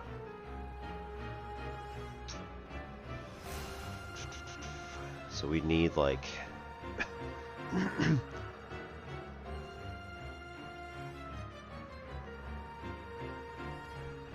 my god. Wrapping in a while true. I mean, I think I'd like it to pass out when both of those things that I said earlier were going to happen.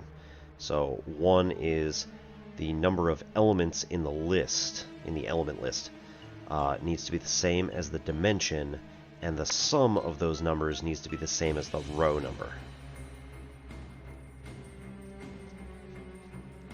To break when it's time to go on.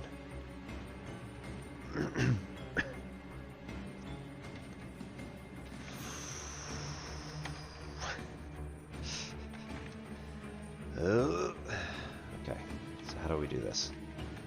This is like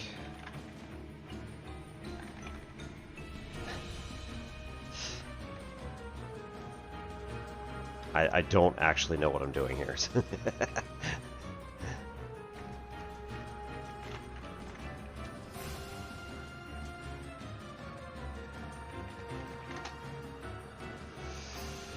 Oh, it's a capital T anyway.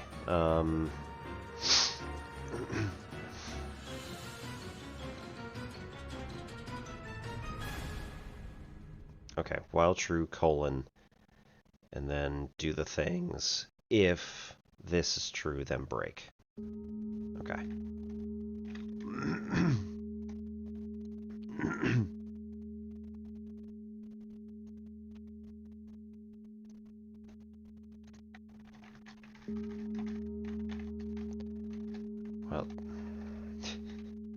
Well, true.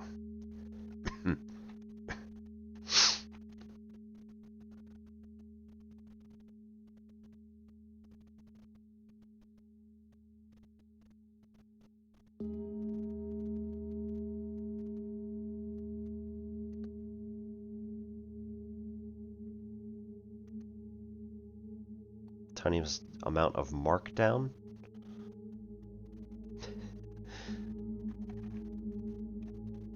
I don't know what he's talking about.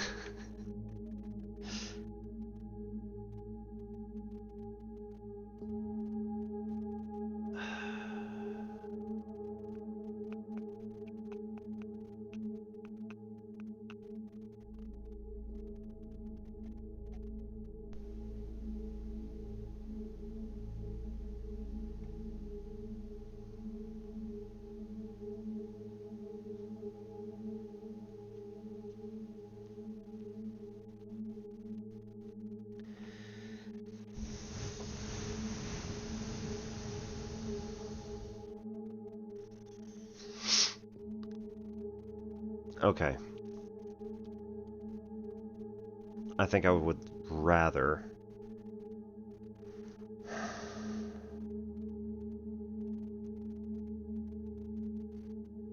Oh. Gotcha.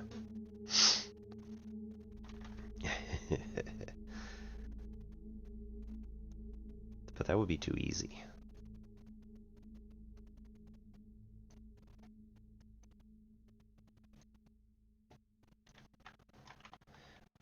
Speaking of which, by the way, let's do...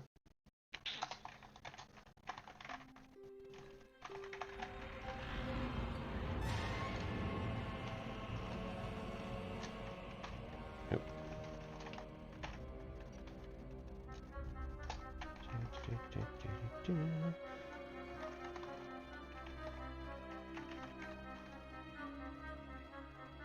While we're here.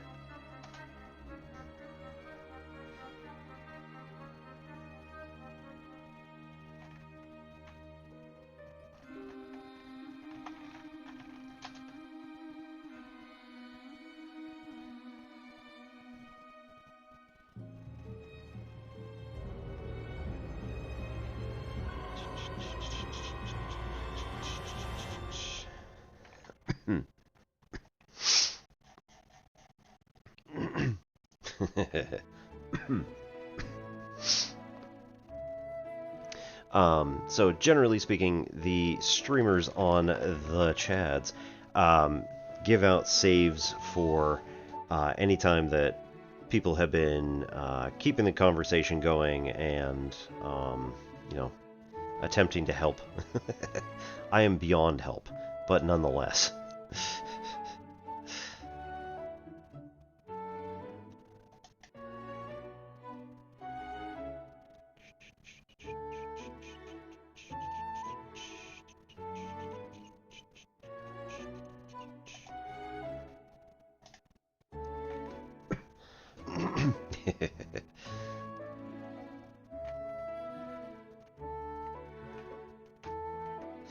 So, any of those, the 7 streamers on that list, Dawn Does Math, Zach, who is E to the 2i Pi, Penn Center, Ian Stookie, Obi-Wan Pez, that's me, Danny Highway, or Dr. Gold at Actual Education, are the kind of core math streamers that we have gotten together in order to attempt to do some awesome stuff. If anyone is interested in maths, yes, checking out any of their channels, please do. They're really awesome people, and you know, we try as much as we can to pass around each other's viewers via raids. We are not always doing math of one kind or another. A number of us also game, and so depends on the day, depends on what we feel like. Yeah, that's another thing that I need to get into pretty soon. I have to fix these because my kids keep messing them up.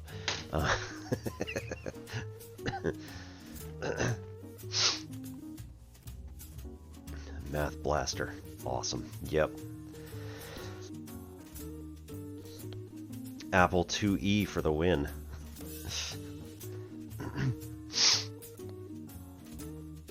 Okay, so what we're doing here, I think that I want... How do we detect the size of a list, right? That's a thing.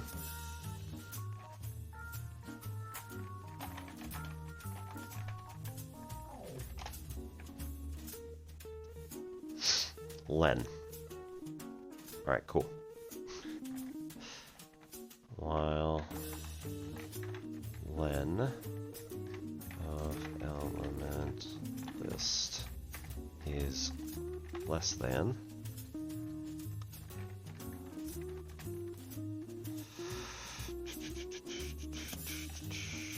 dimension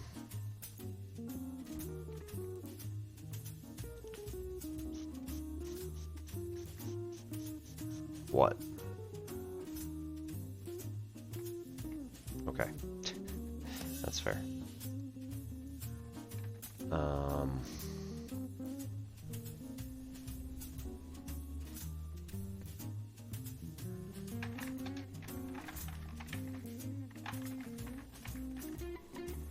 Element list is equal to list. Looks good. 100%. That's probably so illegal. Whatever, it's fine. Okay. It's fine. Okay. Yeah, cool. So at the initialization, it's just a null list, right? And so its length will be 0.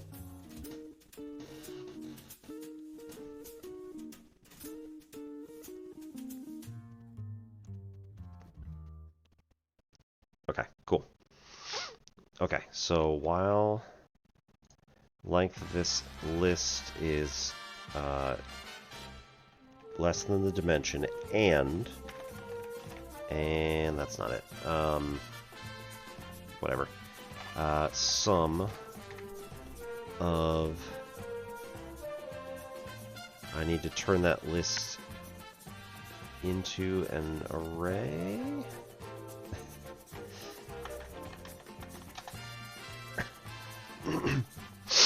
Summing elements in a list.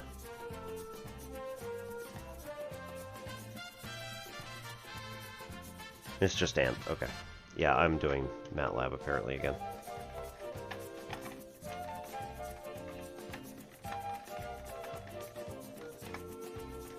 Is less than row.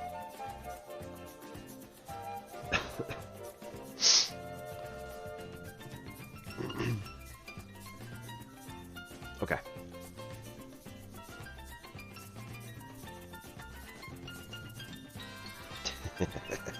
Putting the double ampersand.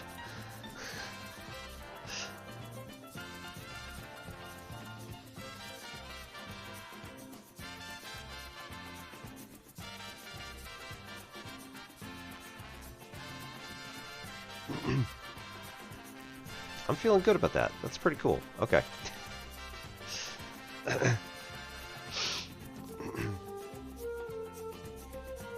Okay, so while it does that, it's just going to sit on this thing and keep asking us to input. Another interesting question. Is this going to just overwrite itself over and over and over again?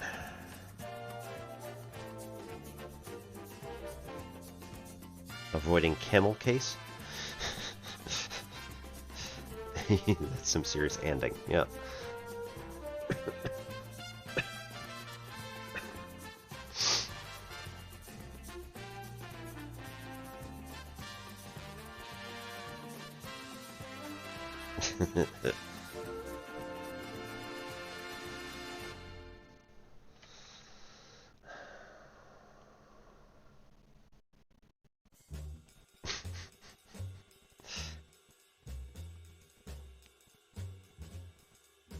I don't know what camel case is.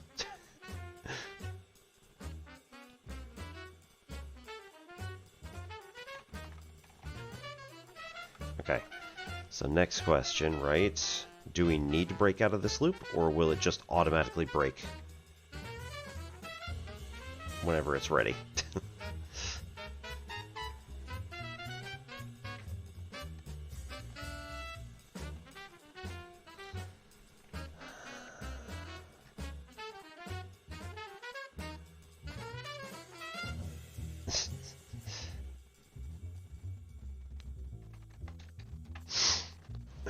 Okay, so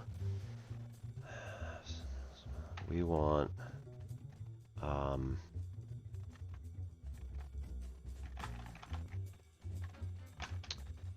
element equals, right, this is not going to be the element element factorial. A is going to be equal to sp dot factorial of element list. So it's going to take all of the individual elements that are in element list, and it's going to take all their individual factorials. This is going to be fun.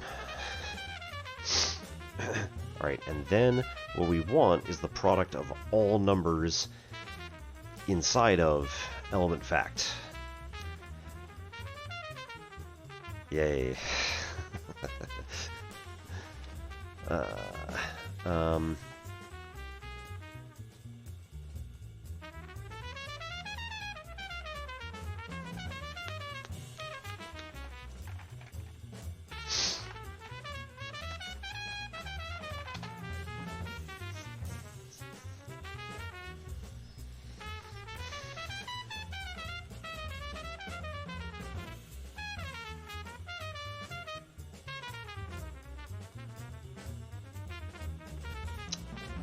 Math.prod. I thought they said that wasn't going to happen. Because that was 2016, but... Product of all elements present in a given iterable. Okay.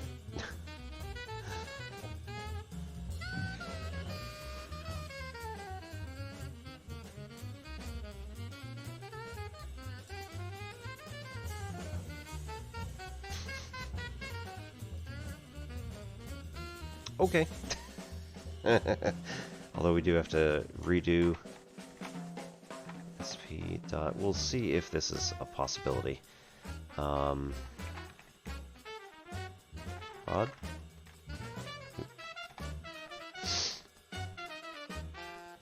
Nope, nope. Didn't need a third one there.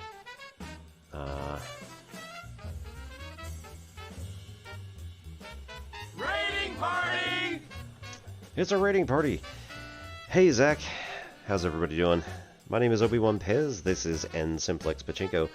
For anybody who doesn't know me, I do mathy type stuff, I do gaming type stuff, and much like Zach, we're all part of this awesome crew of math educators of various types.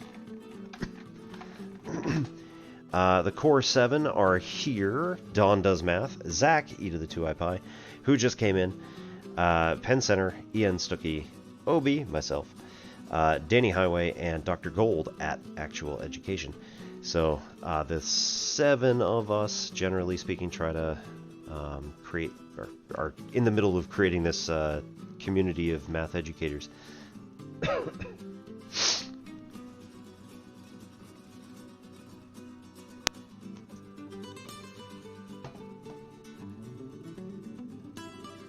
But I did install SciPy.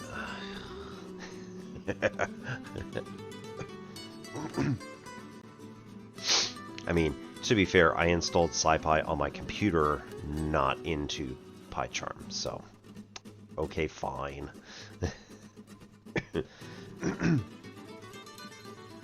Use that IDE at work, yeah.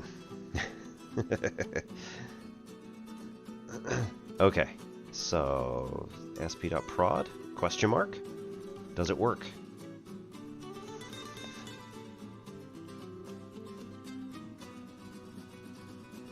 Oh. Report clear all. Element fact. Is that gonna work?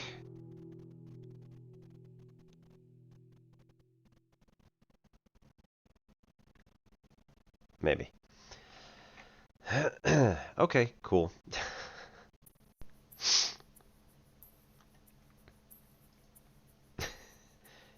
Superbrain, is that a Kappa moment, or are you serious?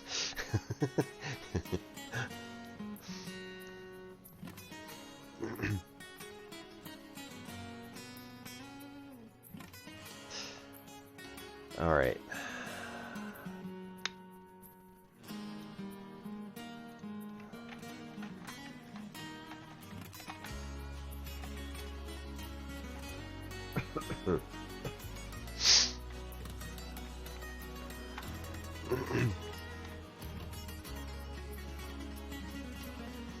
Okay. Here we go. I have no idea if this is going to actually do anything, but sure, why not? Oh, now I'm nervous. Yeah, no, like, it complains about the IDE error, like, all the time. I think okay, good. Jeez, I thought I overwrote binomial because this one's highlighted and that's highlighted. Whew, okay. We want to do multinomial. Run. Okay, so something easy first. 2 dimensions. Row number 5. Alright, enter 2 bin sizes. Must add to the row number. So it has to add to 5. Alright, so one of them's 3 and the other one is 2. Ah, crap. Yep, it happened. Okay, so that was not... that's what I was worried about, was that the while loop isn't going to accept multiple inputs like I was asking. It's just going to overwrite itself over and over again. So it's like I need it to add to the list.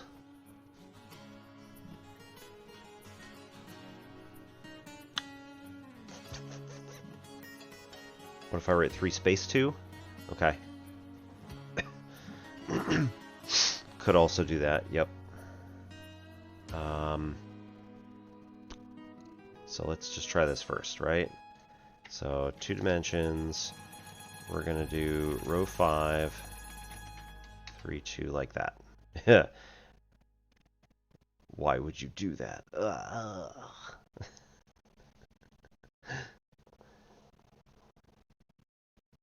Alright. Factorial element list. Okay, so it made it that far.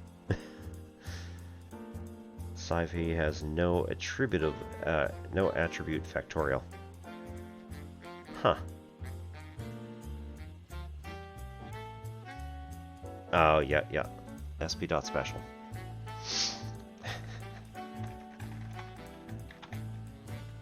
Ooh.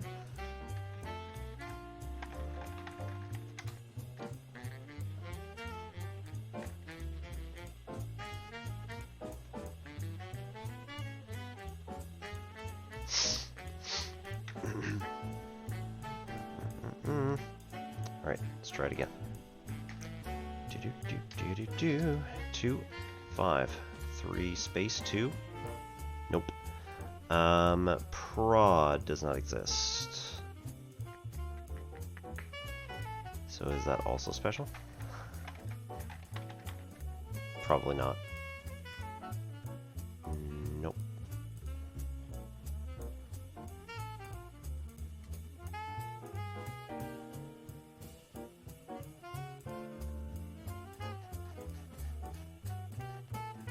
It said in another thing that that was actually a thing. I'm wondering. Prob. It's not the same. Alright, well that was worth a shot. So, how do we then find the product of all things in that?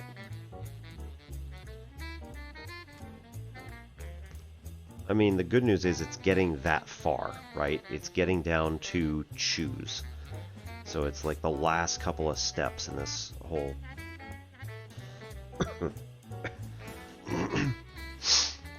that's true, however, I don't think that NumPy has it. Because they were saying that, like, NumPy explicitly... what's his name? Gilles? No, Guido. Guido did not want to include it at all. But... oh, you know what? It says math.prod.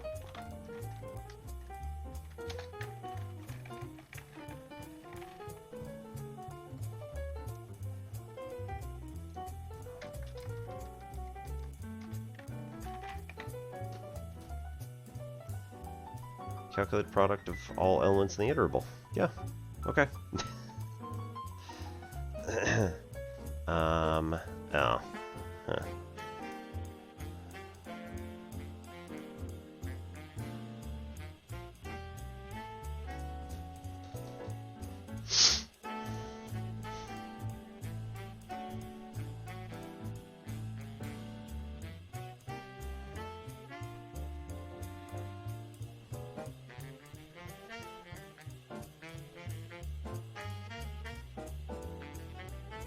Alright, what do we think?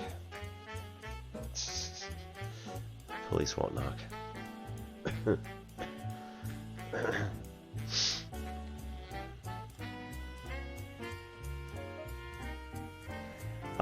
It's... oh, I'm sorry, yes, you can't see the little pop-up.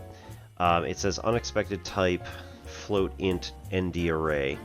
Possible types, iterable supports index, iterable supports float, supports index.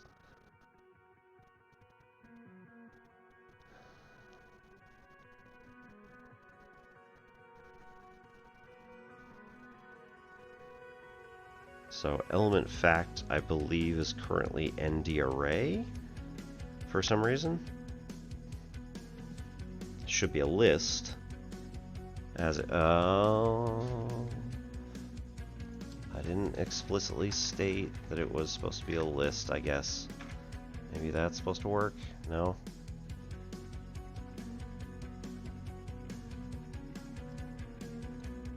No?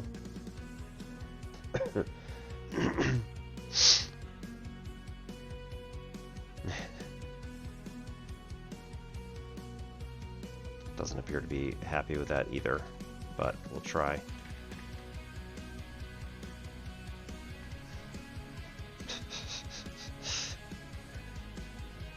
It worked!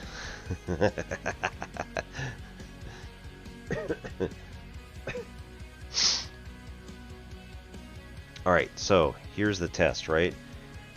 If we go to 3 dimensions, with row 4, I need 3 bins that add to 4. 1, 1, 2 is 12. Now I do have a picture of the 3D simplex somewhere.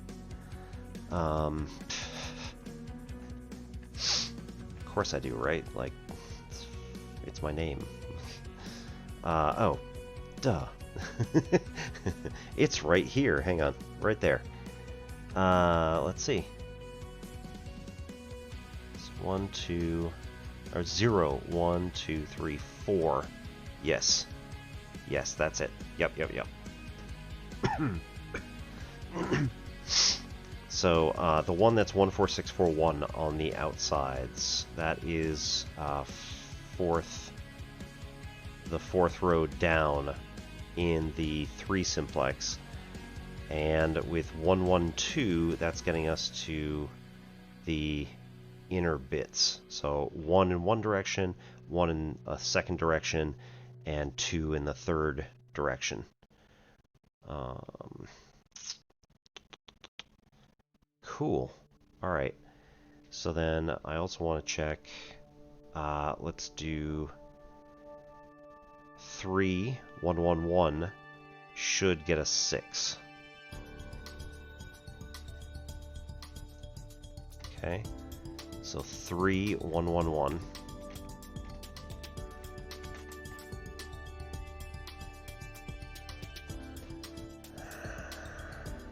Oh, that was... Sorry, 3, 3, 1, 1, 1. 6. We did it! Okay.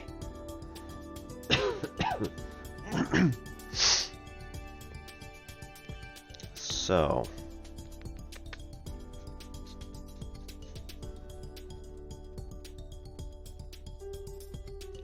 I also did not print...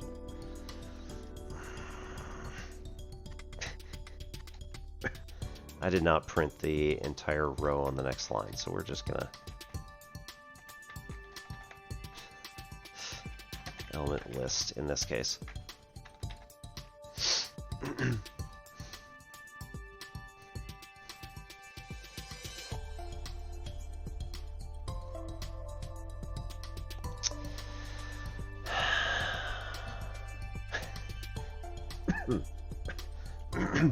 So I need it to correctly identify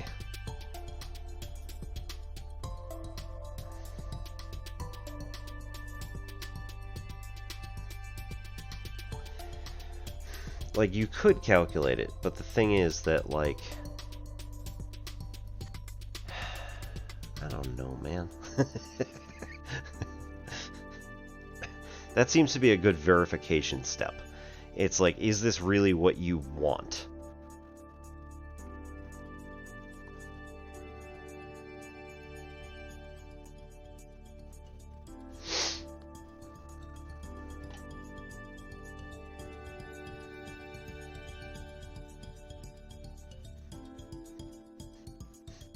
Okay, so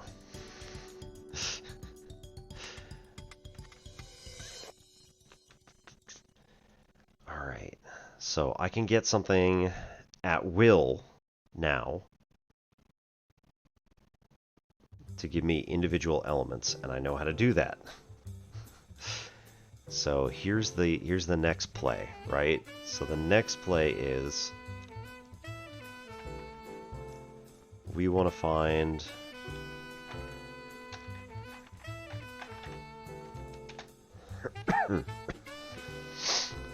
Alright, here's the IDE error. Unhandled exception in Component Manager project IMPL at number coroutine name IntelliJ application options code style cache code style cached value provider service dispatchers.default Java lang illegal state exception read job must have been cancelled. com.IntelliJ open API application RW cancelable read action KT cancelable read action internal cancelable read action KT number.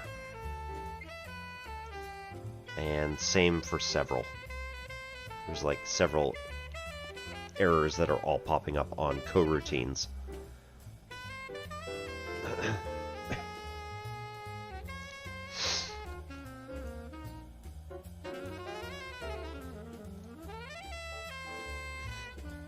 Report and clear all. We'll just let the developers deal with it. It's fine. Okay. So here's the play. What I want to do now is be able to sum any particular layer.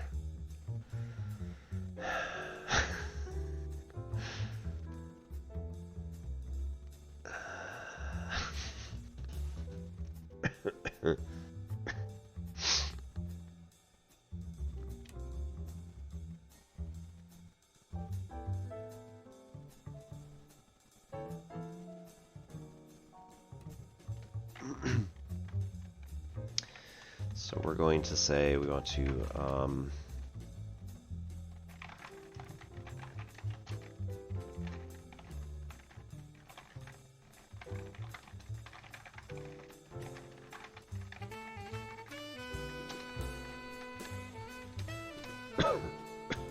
we want to be able to sum any particular row, which up until the 3 simplex, right, or up to and including the 3 simplex, row is actually meaningful.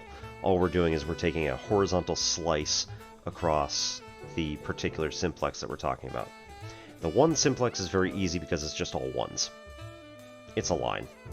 The 2 simplex is your Pascal triangle that you're used to hearing about.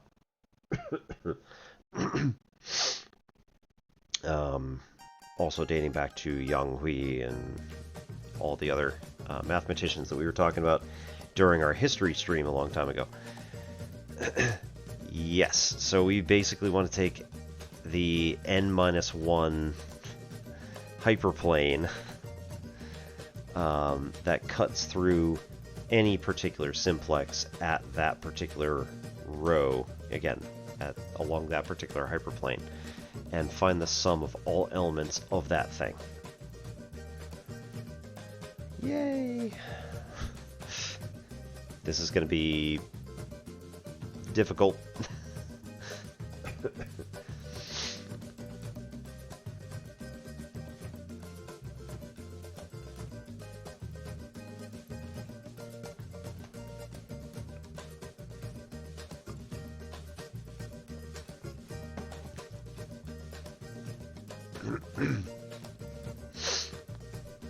Now the good news is we should be able to use symmetry and like subdivide the plane and say we only have to calculate a certain number of them before it just gets multiplied by however many we've got.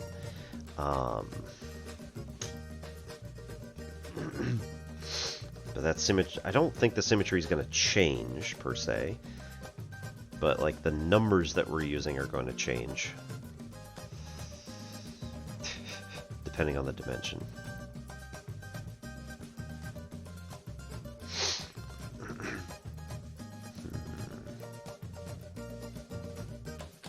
Yeah, it may also have to just be recursively. In which case, this becomes an big O n squared problem.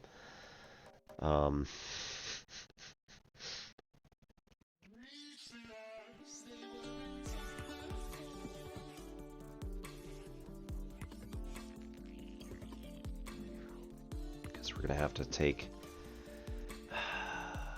It's the same basic calculation that we're doing when we're trying to do, like, to fill out...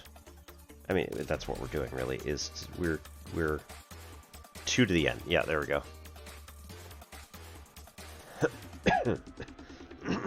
Now, most of the time, I only want small numbers anyway, so it's not really going to be that big of a problem, but, like, if we're going to generalize it, right, then we're going to have to find either, are there any shortcuts?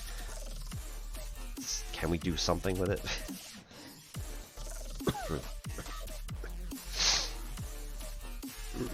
In addition, right, I also wanted to mention that next week, starting next week on Monday, I'm going to be teaching a differential equations class right here. It will be on Mondays and Wednesdays at my usual 9 o'clock BST, 8 o'clock UTC. What is that? 4 p.m. Eastern and 1 p.m. Pacific.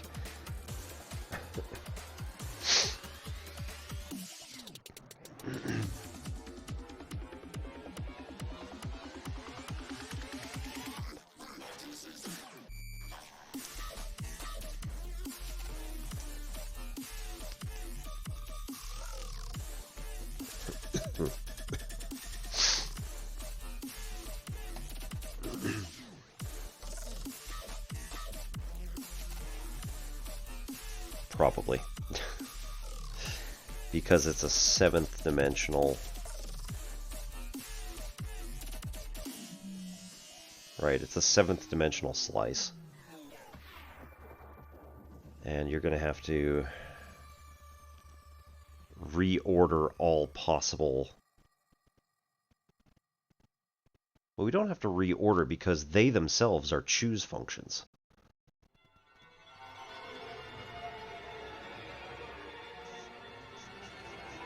So it may not be that bad. I mean, like, it's still going to be bad, but it's not going to be that bad.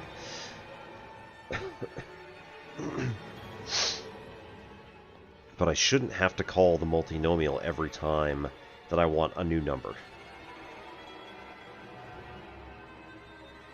Maybe I do.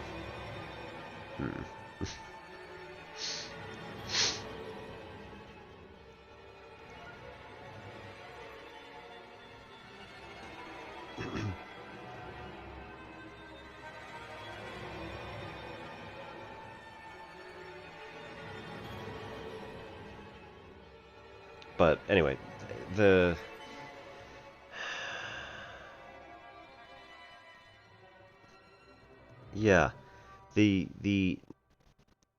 order in which a lot of these things fall is itself going to become a choose function.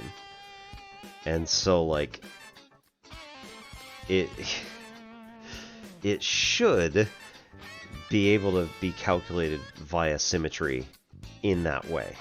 And say, like, oh, well, we're just going to add this many of this thing. Like, whatever the number is, we're going to have that many of them in that many dimensions and those particular arrangements. Now I'm just talking nonsense.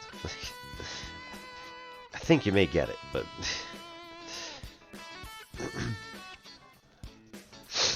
Yes, right.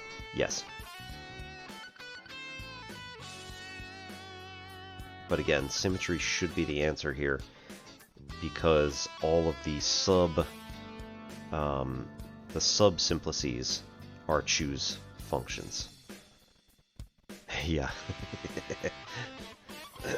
And that's part of the problem, right? Is just, like, how do we even approach this is really kind of how mathematicians' brains work.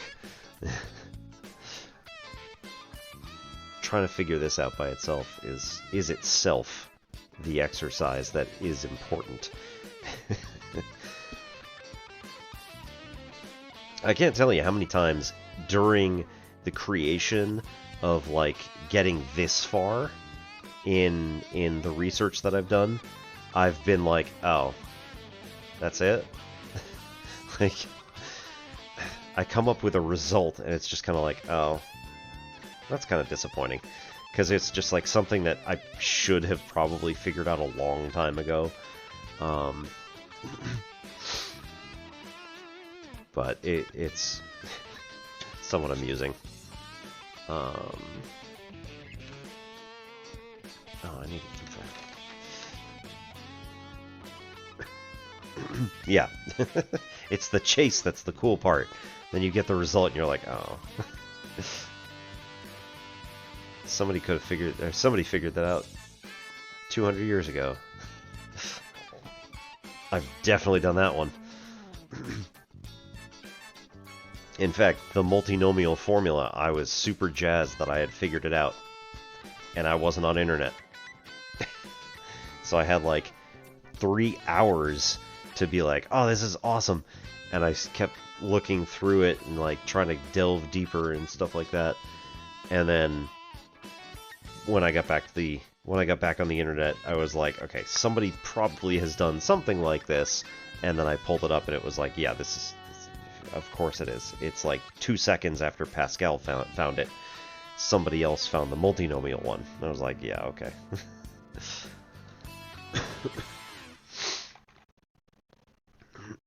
Okay, so in the multinomial, import SciP and... Oops. Okay. Element list.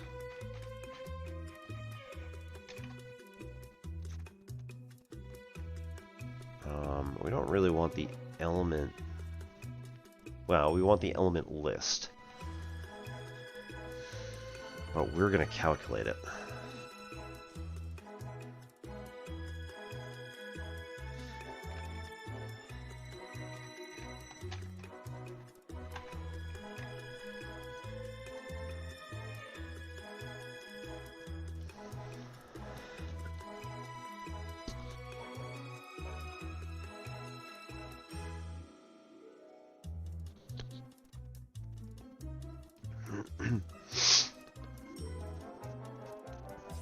Okay, so we want the dimension and we want the row number.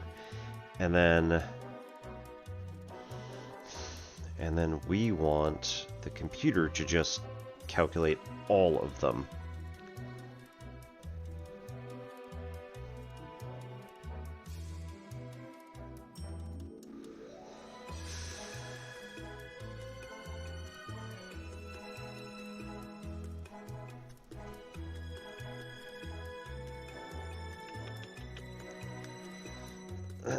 What I'd really like is an n-1 dimensional array that I could create, but I get the feeling that that's even harder.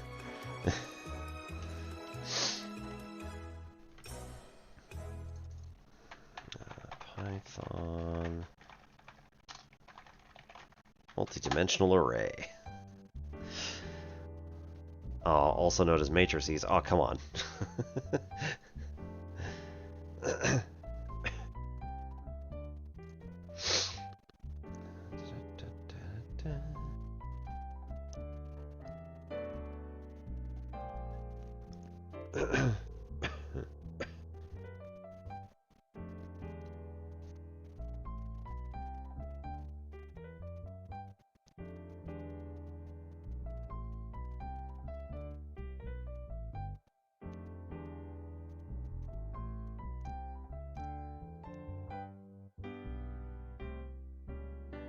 This was actually the same trip that I tried figuring out how to do three-dimensional matrices.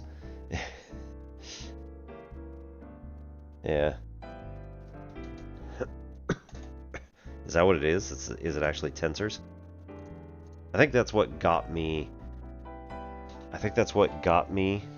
to purchase this book in the first place. Because I saw what was happening, and I was like, I'm gonna have to learn tensor calculus for this.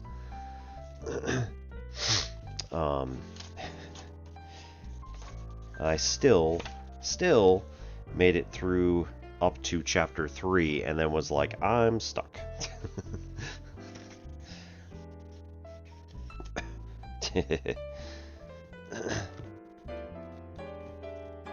Alright, who knows tensor calc? Who's gonna teach tensor calc? I think Penn might. Lol.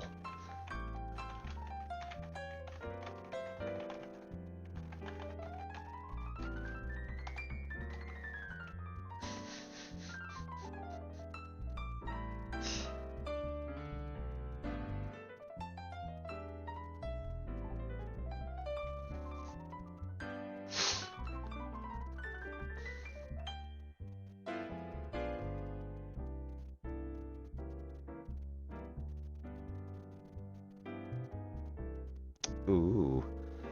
numpy.full can give you an array of a given size and shape using any amount of dimensions. So this is np.full double parentheses 1, 3, 2, 4 end parentheses comma 0 fills everything with zeros, and then it's 1, 3, 2, 4 is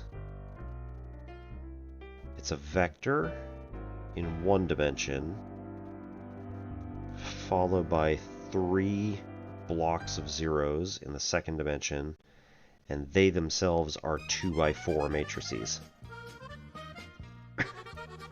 Hey, syntax error. We are attempting to do a bit of research that I was working on way back when. Yeah. It is something.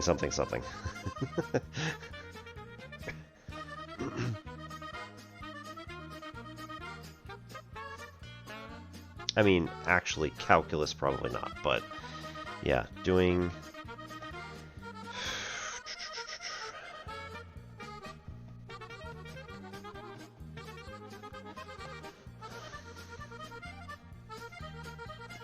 so yeah, syntax, this is...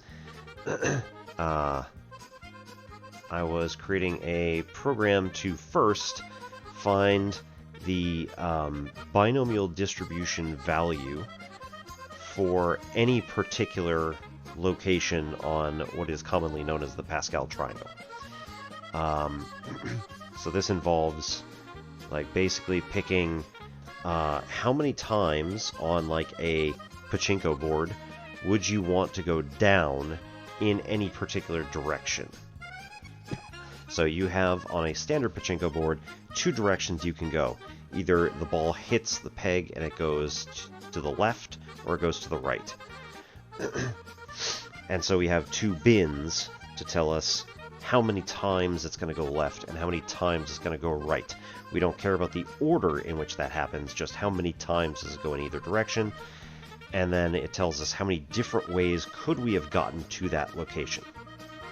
Alright, then I went with the multinomial,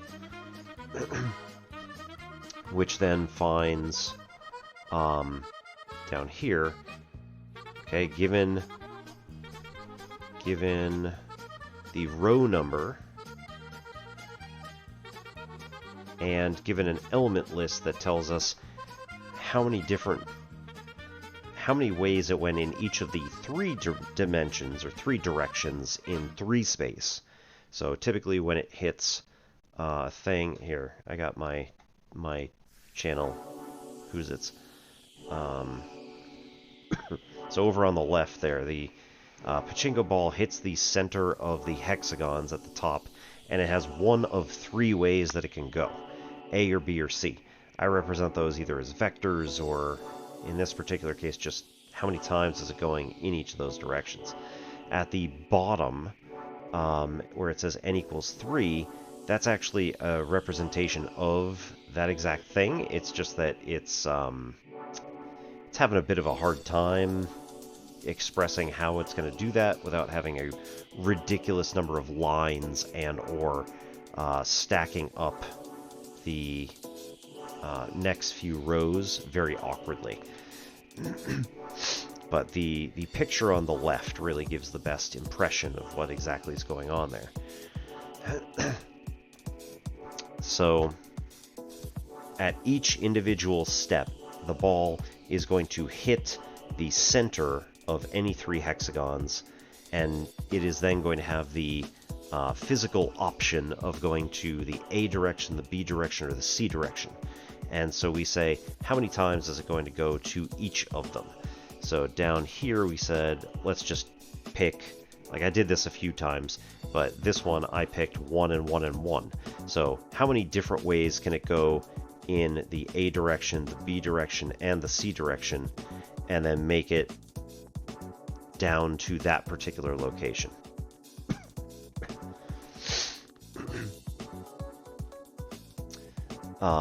Yeah, when you have more than one gravity vector. So that becomes a problem, right? Realistically, we could, in theory, do this in 3 space with 4 different possibilities. It's going to hit the center of some little, like, it's going to hit the center of 4 different squares, and then through each of those squares, square prisms, it would then reach the bottom of it, and then fall and reach the center of 4 squares. And there's some amount of overlap in terms of the other squares that the other ones are coming from, and whatever. But we could, in theory, do like an n-dimensional choice still in 3 space. It's just that it doesn't physically work, really, because the overlap doesn't work. Like, you would not be able to overlap in the same way that you can with the hexagons.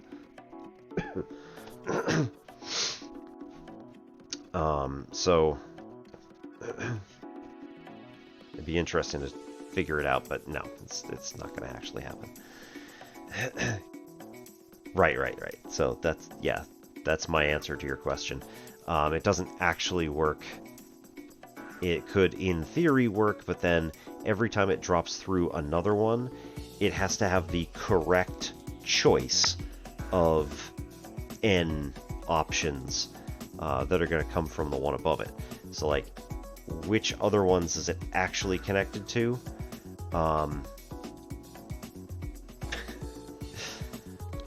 Right? Is it 3 options that are unconnected and 1 option that's basically like just straight down? Or is it like how do you get from top left in this one to the bottom right in this one? Is that possible? And how many other different ways could we have that happen? I think if we were to try to do a physical analog, it would just be incorrect.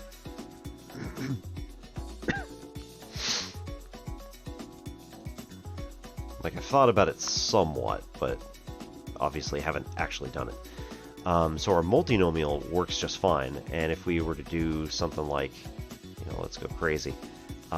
If we went in the 6th dimension, and we wanted the 4th row, we want 6 bins that add up to 4. So 0, 1, 1, 2, 0, 1, 2, 3, 4, 5, 6, 0. Add up to 4. Right, there's 12 different ways to end up in that particular arrangement.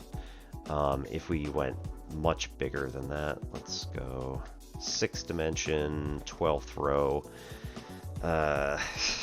2, 1, 1, 3, 5, 8, 9, 10, 11, 12, and 0. There are 332,640 different ways in 6 dimensions to reach that arrangement. So these numbers should get big very quickly.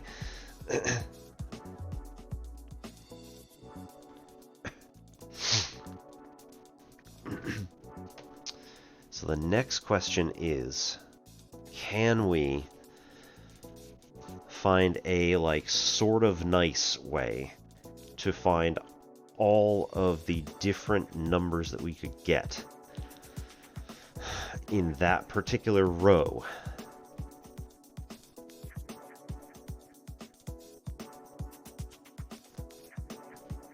And again, use symmetry in some way to shortcut all this. Because if we end up doing 1, 1, 2, 3, wow, okay. 0, 1, 1, 2, 3, 5. I didn't even notice I used Fibonacci numbers. That's fun.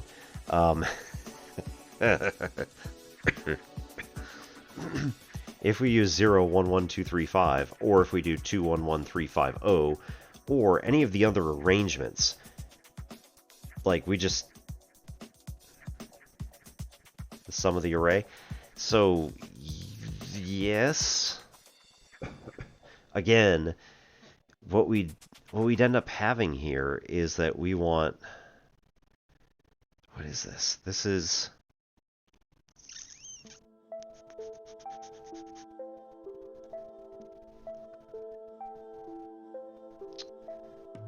would be like 332,640 times the n choose r for how many different arrangements we could have of that particular number.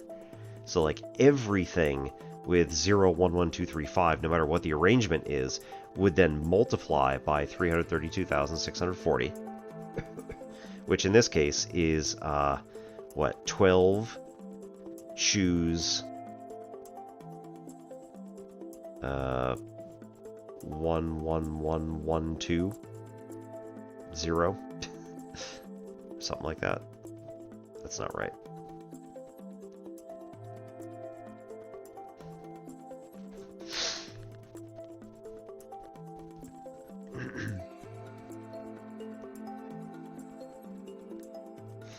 Reasonably well, but casually.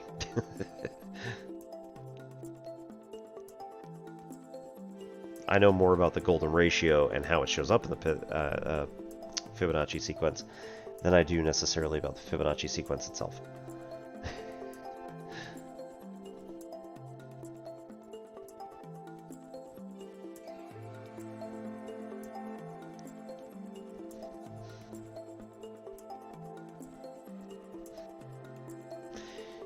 Yes. Yes. You are correct. So everything that adds to 12, no matter what that arrangement... That's a partition problem, isn't it? Oh, no. We have an inroad.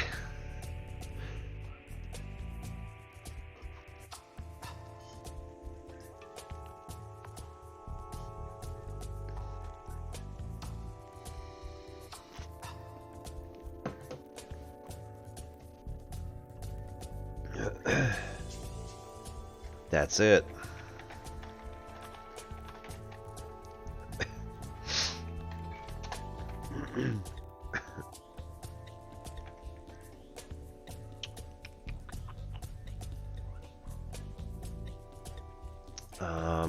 Partition numbers.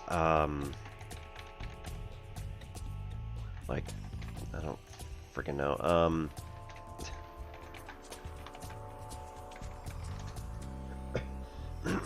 Integer partitions of any particular number, right? There are 77 different partitions.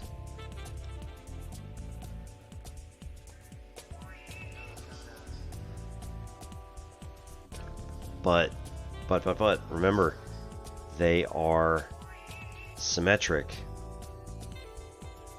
And, oh man.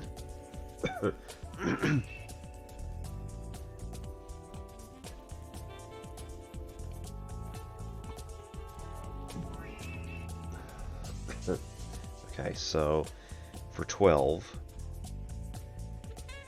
we could have all one value, right? Those are nice and easy. We could cycle through all 6 of them.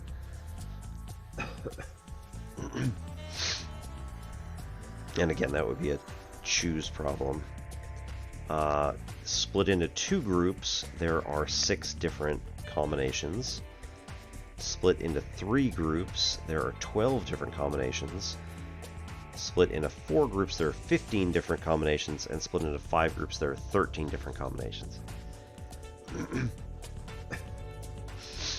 Then for each of those, right, we'd have to do a choose problem to say, in how many different ways could these numbers be used in this way?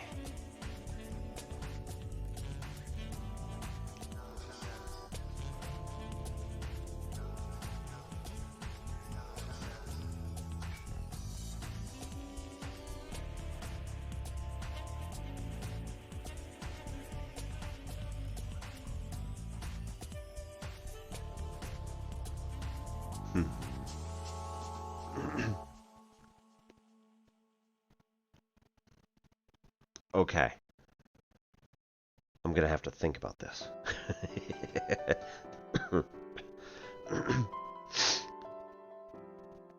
Okay, so how Fibonacci at n divided by Fibonacci at n minus 1 approaches... Yep. 1 plus the square root of 5 over 2. Yep. But only one of the solutions... Is there a way... Oh, yeah. Is there a way to tweak, for example, the starting values or signs or something to get the other solution? So...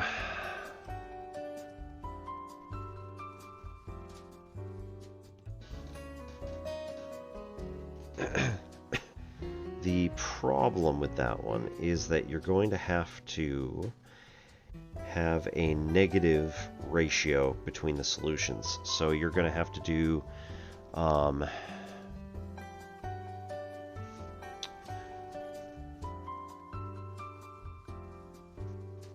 you'd have to do essentially like alternating signs. Yeah, you got it.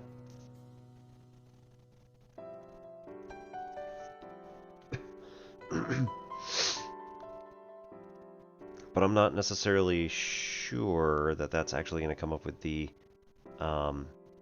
So it will have alternating signs, but it's not... The number's different, right? 1 plus the square root of 5 and 1 minus the square root of 5 are different values. So you're going to have two different values based on...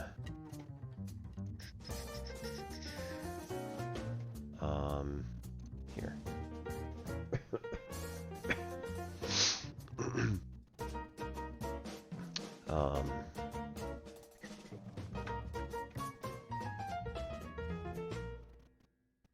No, that's fine. What am I doing?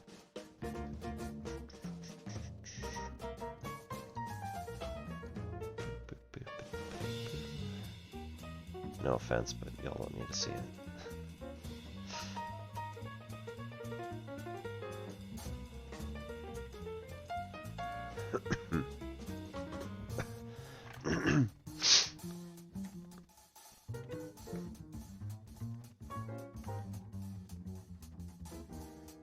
One more time.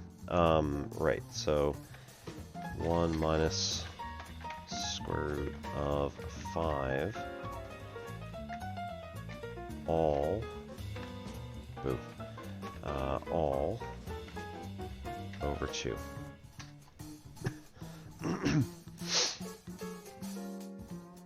Right, so the minimal polynomial is x squared minus x plus minus 1 because that's the same as the other. Okay, and then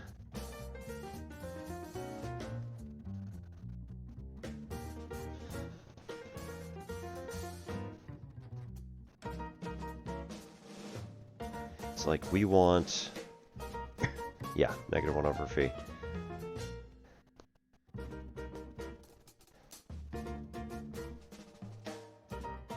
So we'd want the values to have a ratio, successive ratio, that is approaching negative 1 over phi. So where would we have to come from in order to get that in the end?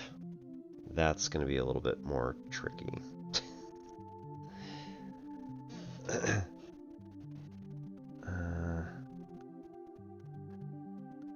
Because it's not going to be... Oh, wait, hang on. Recurring fraction.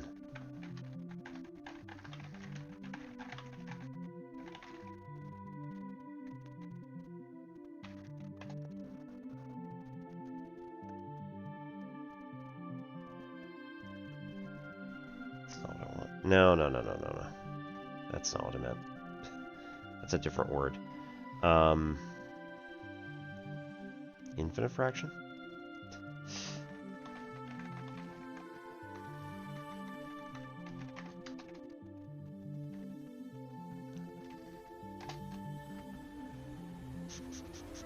Continued fraction? Yeah, there we go. So is this what we want? Question mark.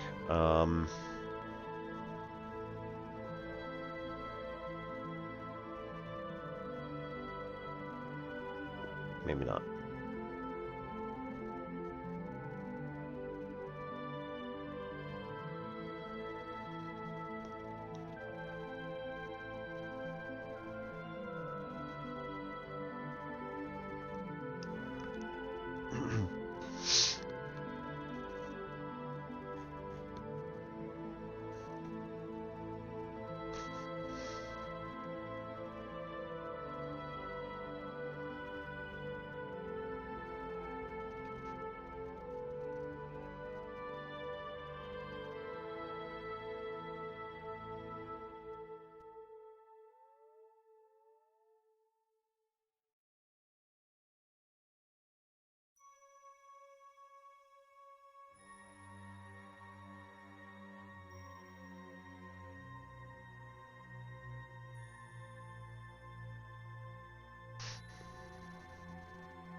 It's unstable. Oh, that's fun.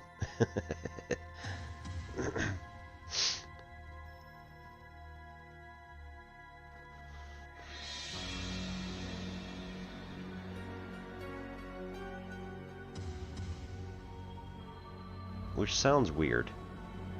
Right? Like, I feel like it should settle into something.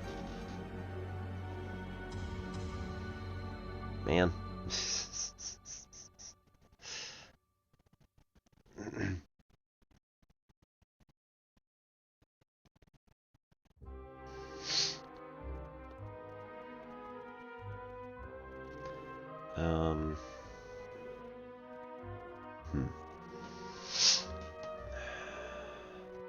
So we want this to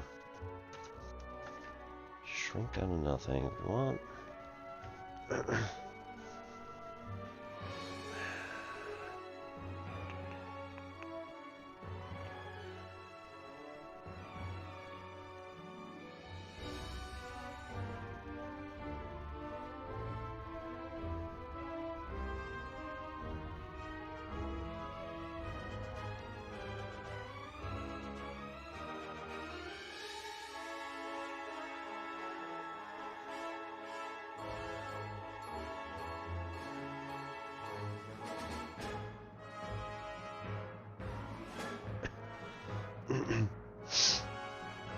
Continue represent. Oh.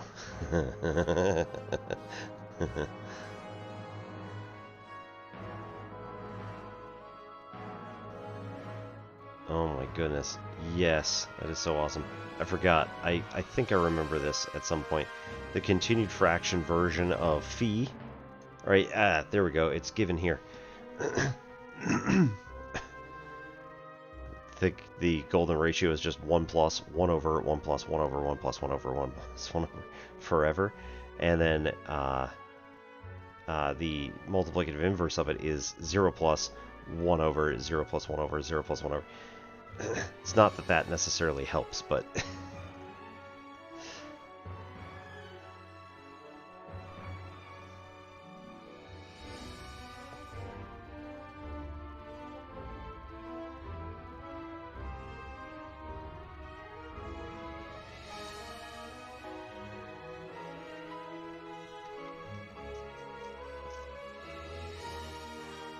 It's just the reciprocals of the other ones?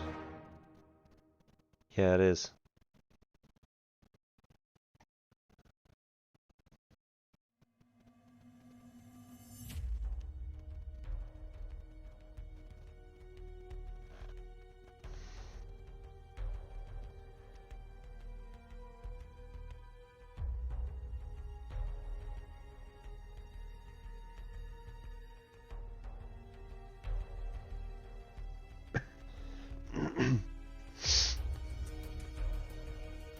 Starting values are 2 and 1 minus the square root of 5 already.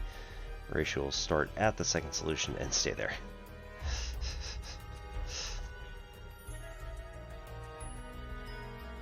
Good times.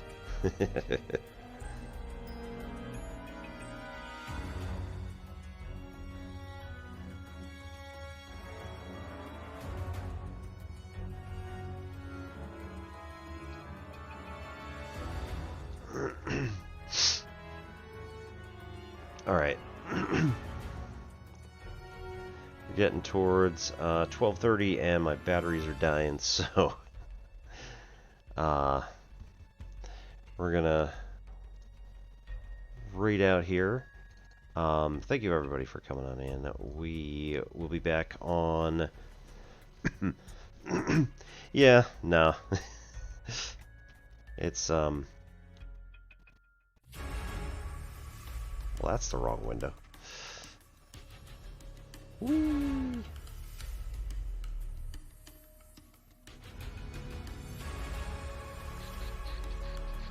Boop. Alright, that's better. Don't want an infinite recursion of Obi. So anyway, we will be back on Friday, likely, for gaming type stuff. We will also be back on Monday for our differential equations class. If you are interested in being on stage and a member of the in-class class, then you can join the Discord server at Penn Center's Discord.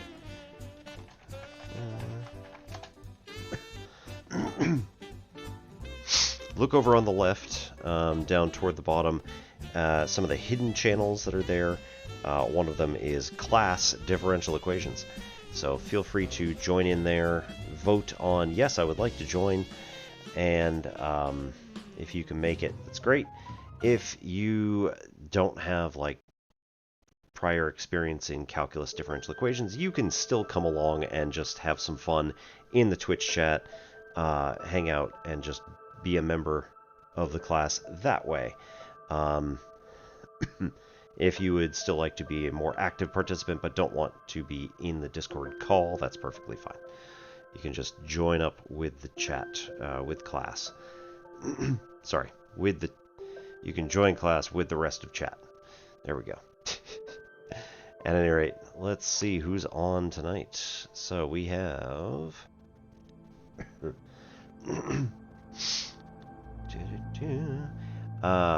Balint is on doing Wacom Wednesday.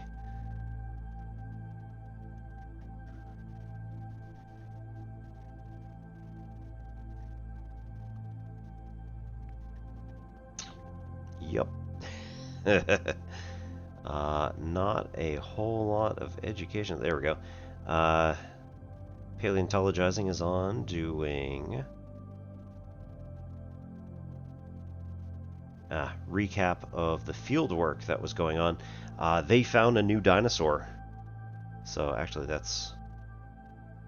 I think we're going to head over and see Dr. Danny Anduza as a member of Paleontologizing. Looking at his field work that he just got back from. He's back in his office in wherever he's at. Yay. At any rate, I hope everybody has a good rest of your week, and I'll see you probably on Friday, probably next Monday, and possibly various other points in between. I'm gonna try and get some of this other programming done and see if we can't do it. So this is exciting. I got some things to look into. All right, have a good week, everybody. My name is Obi-Wan Pez. This is N Simplex Pachenko. See you later.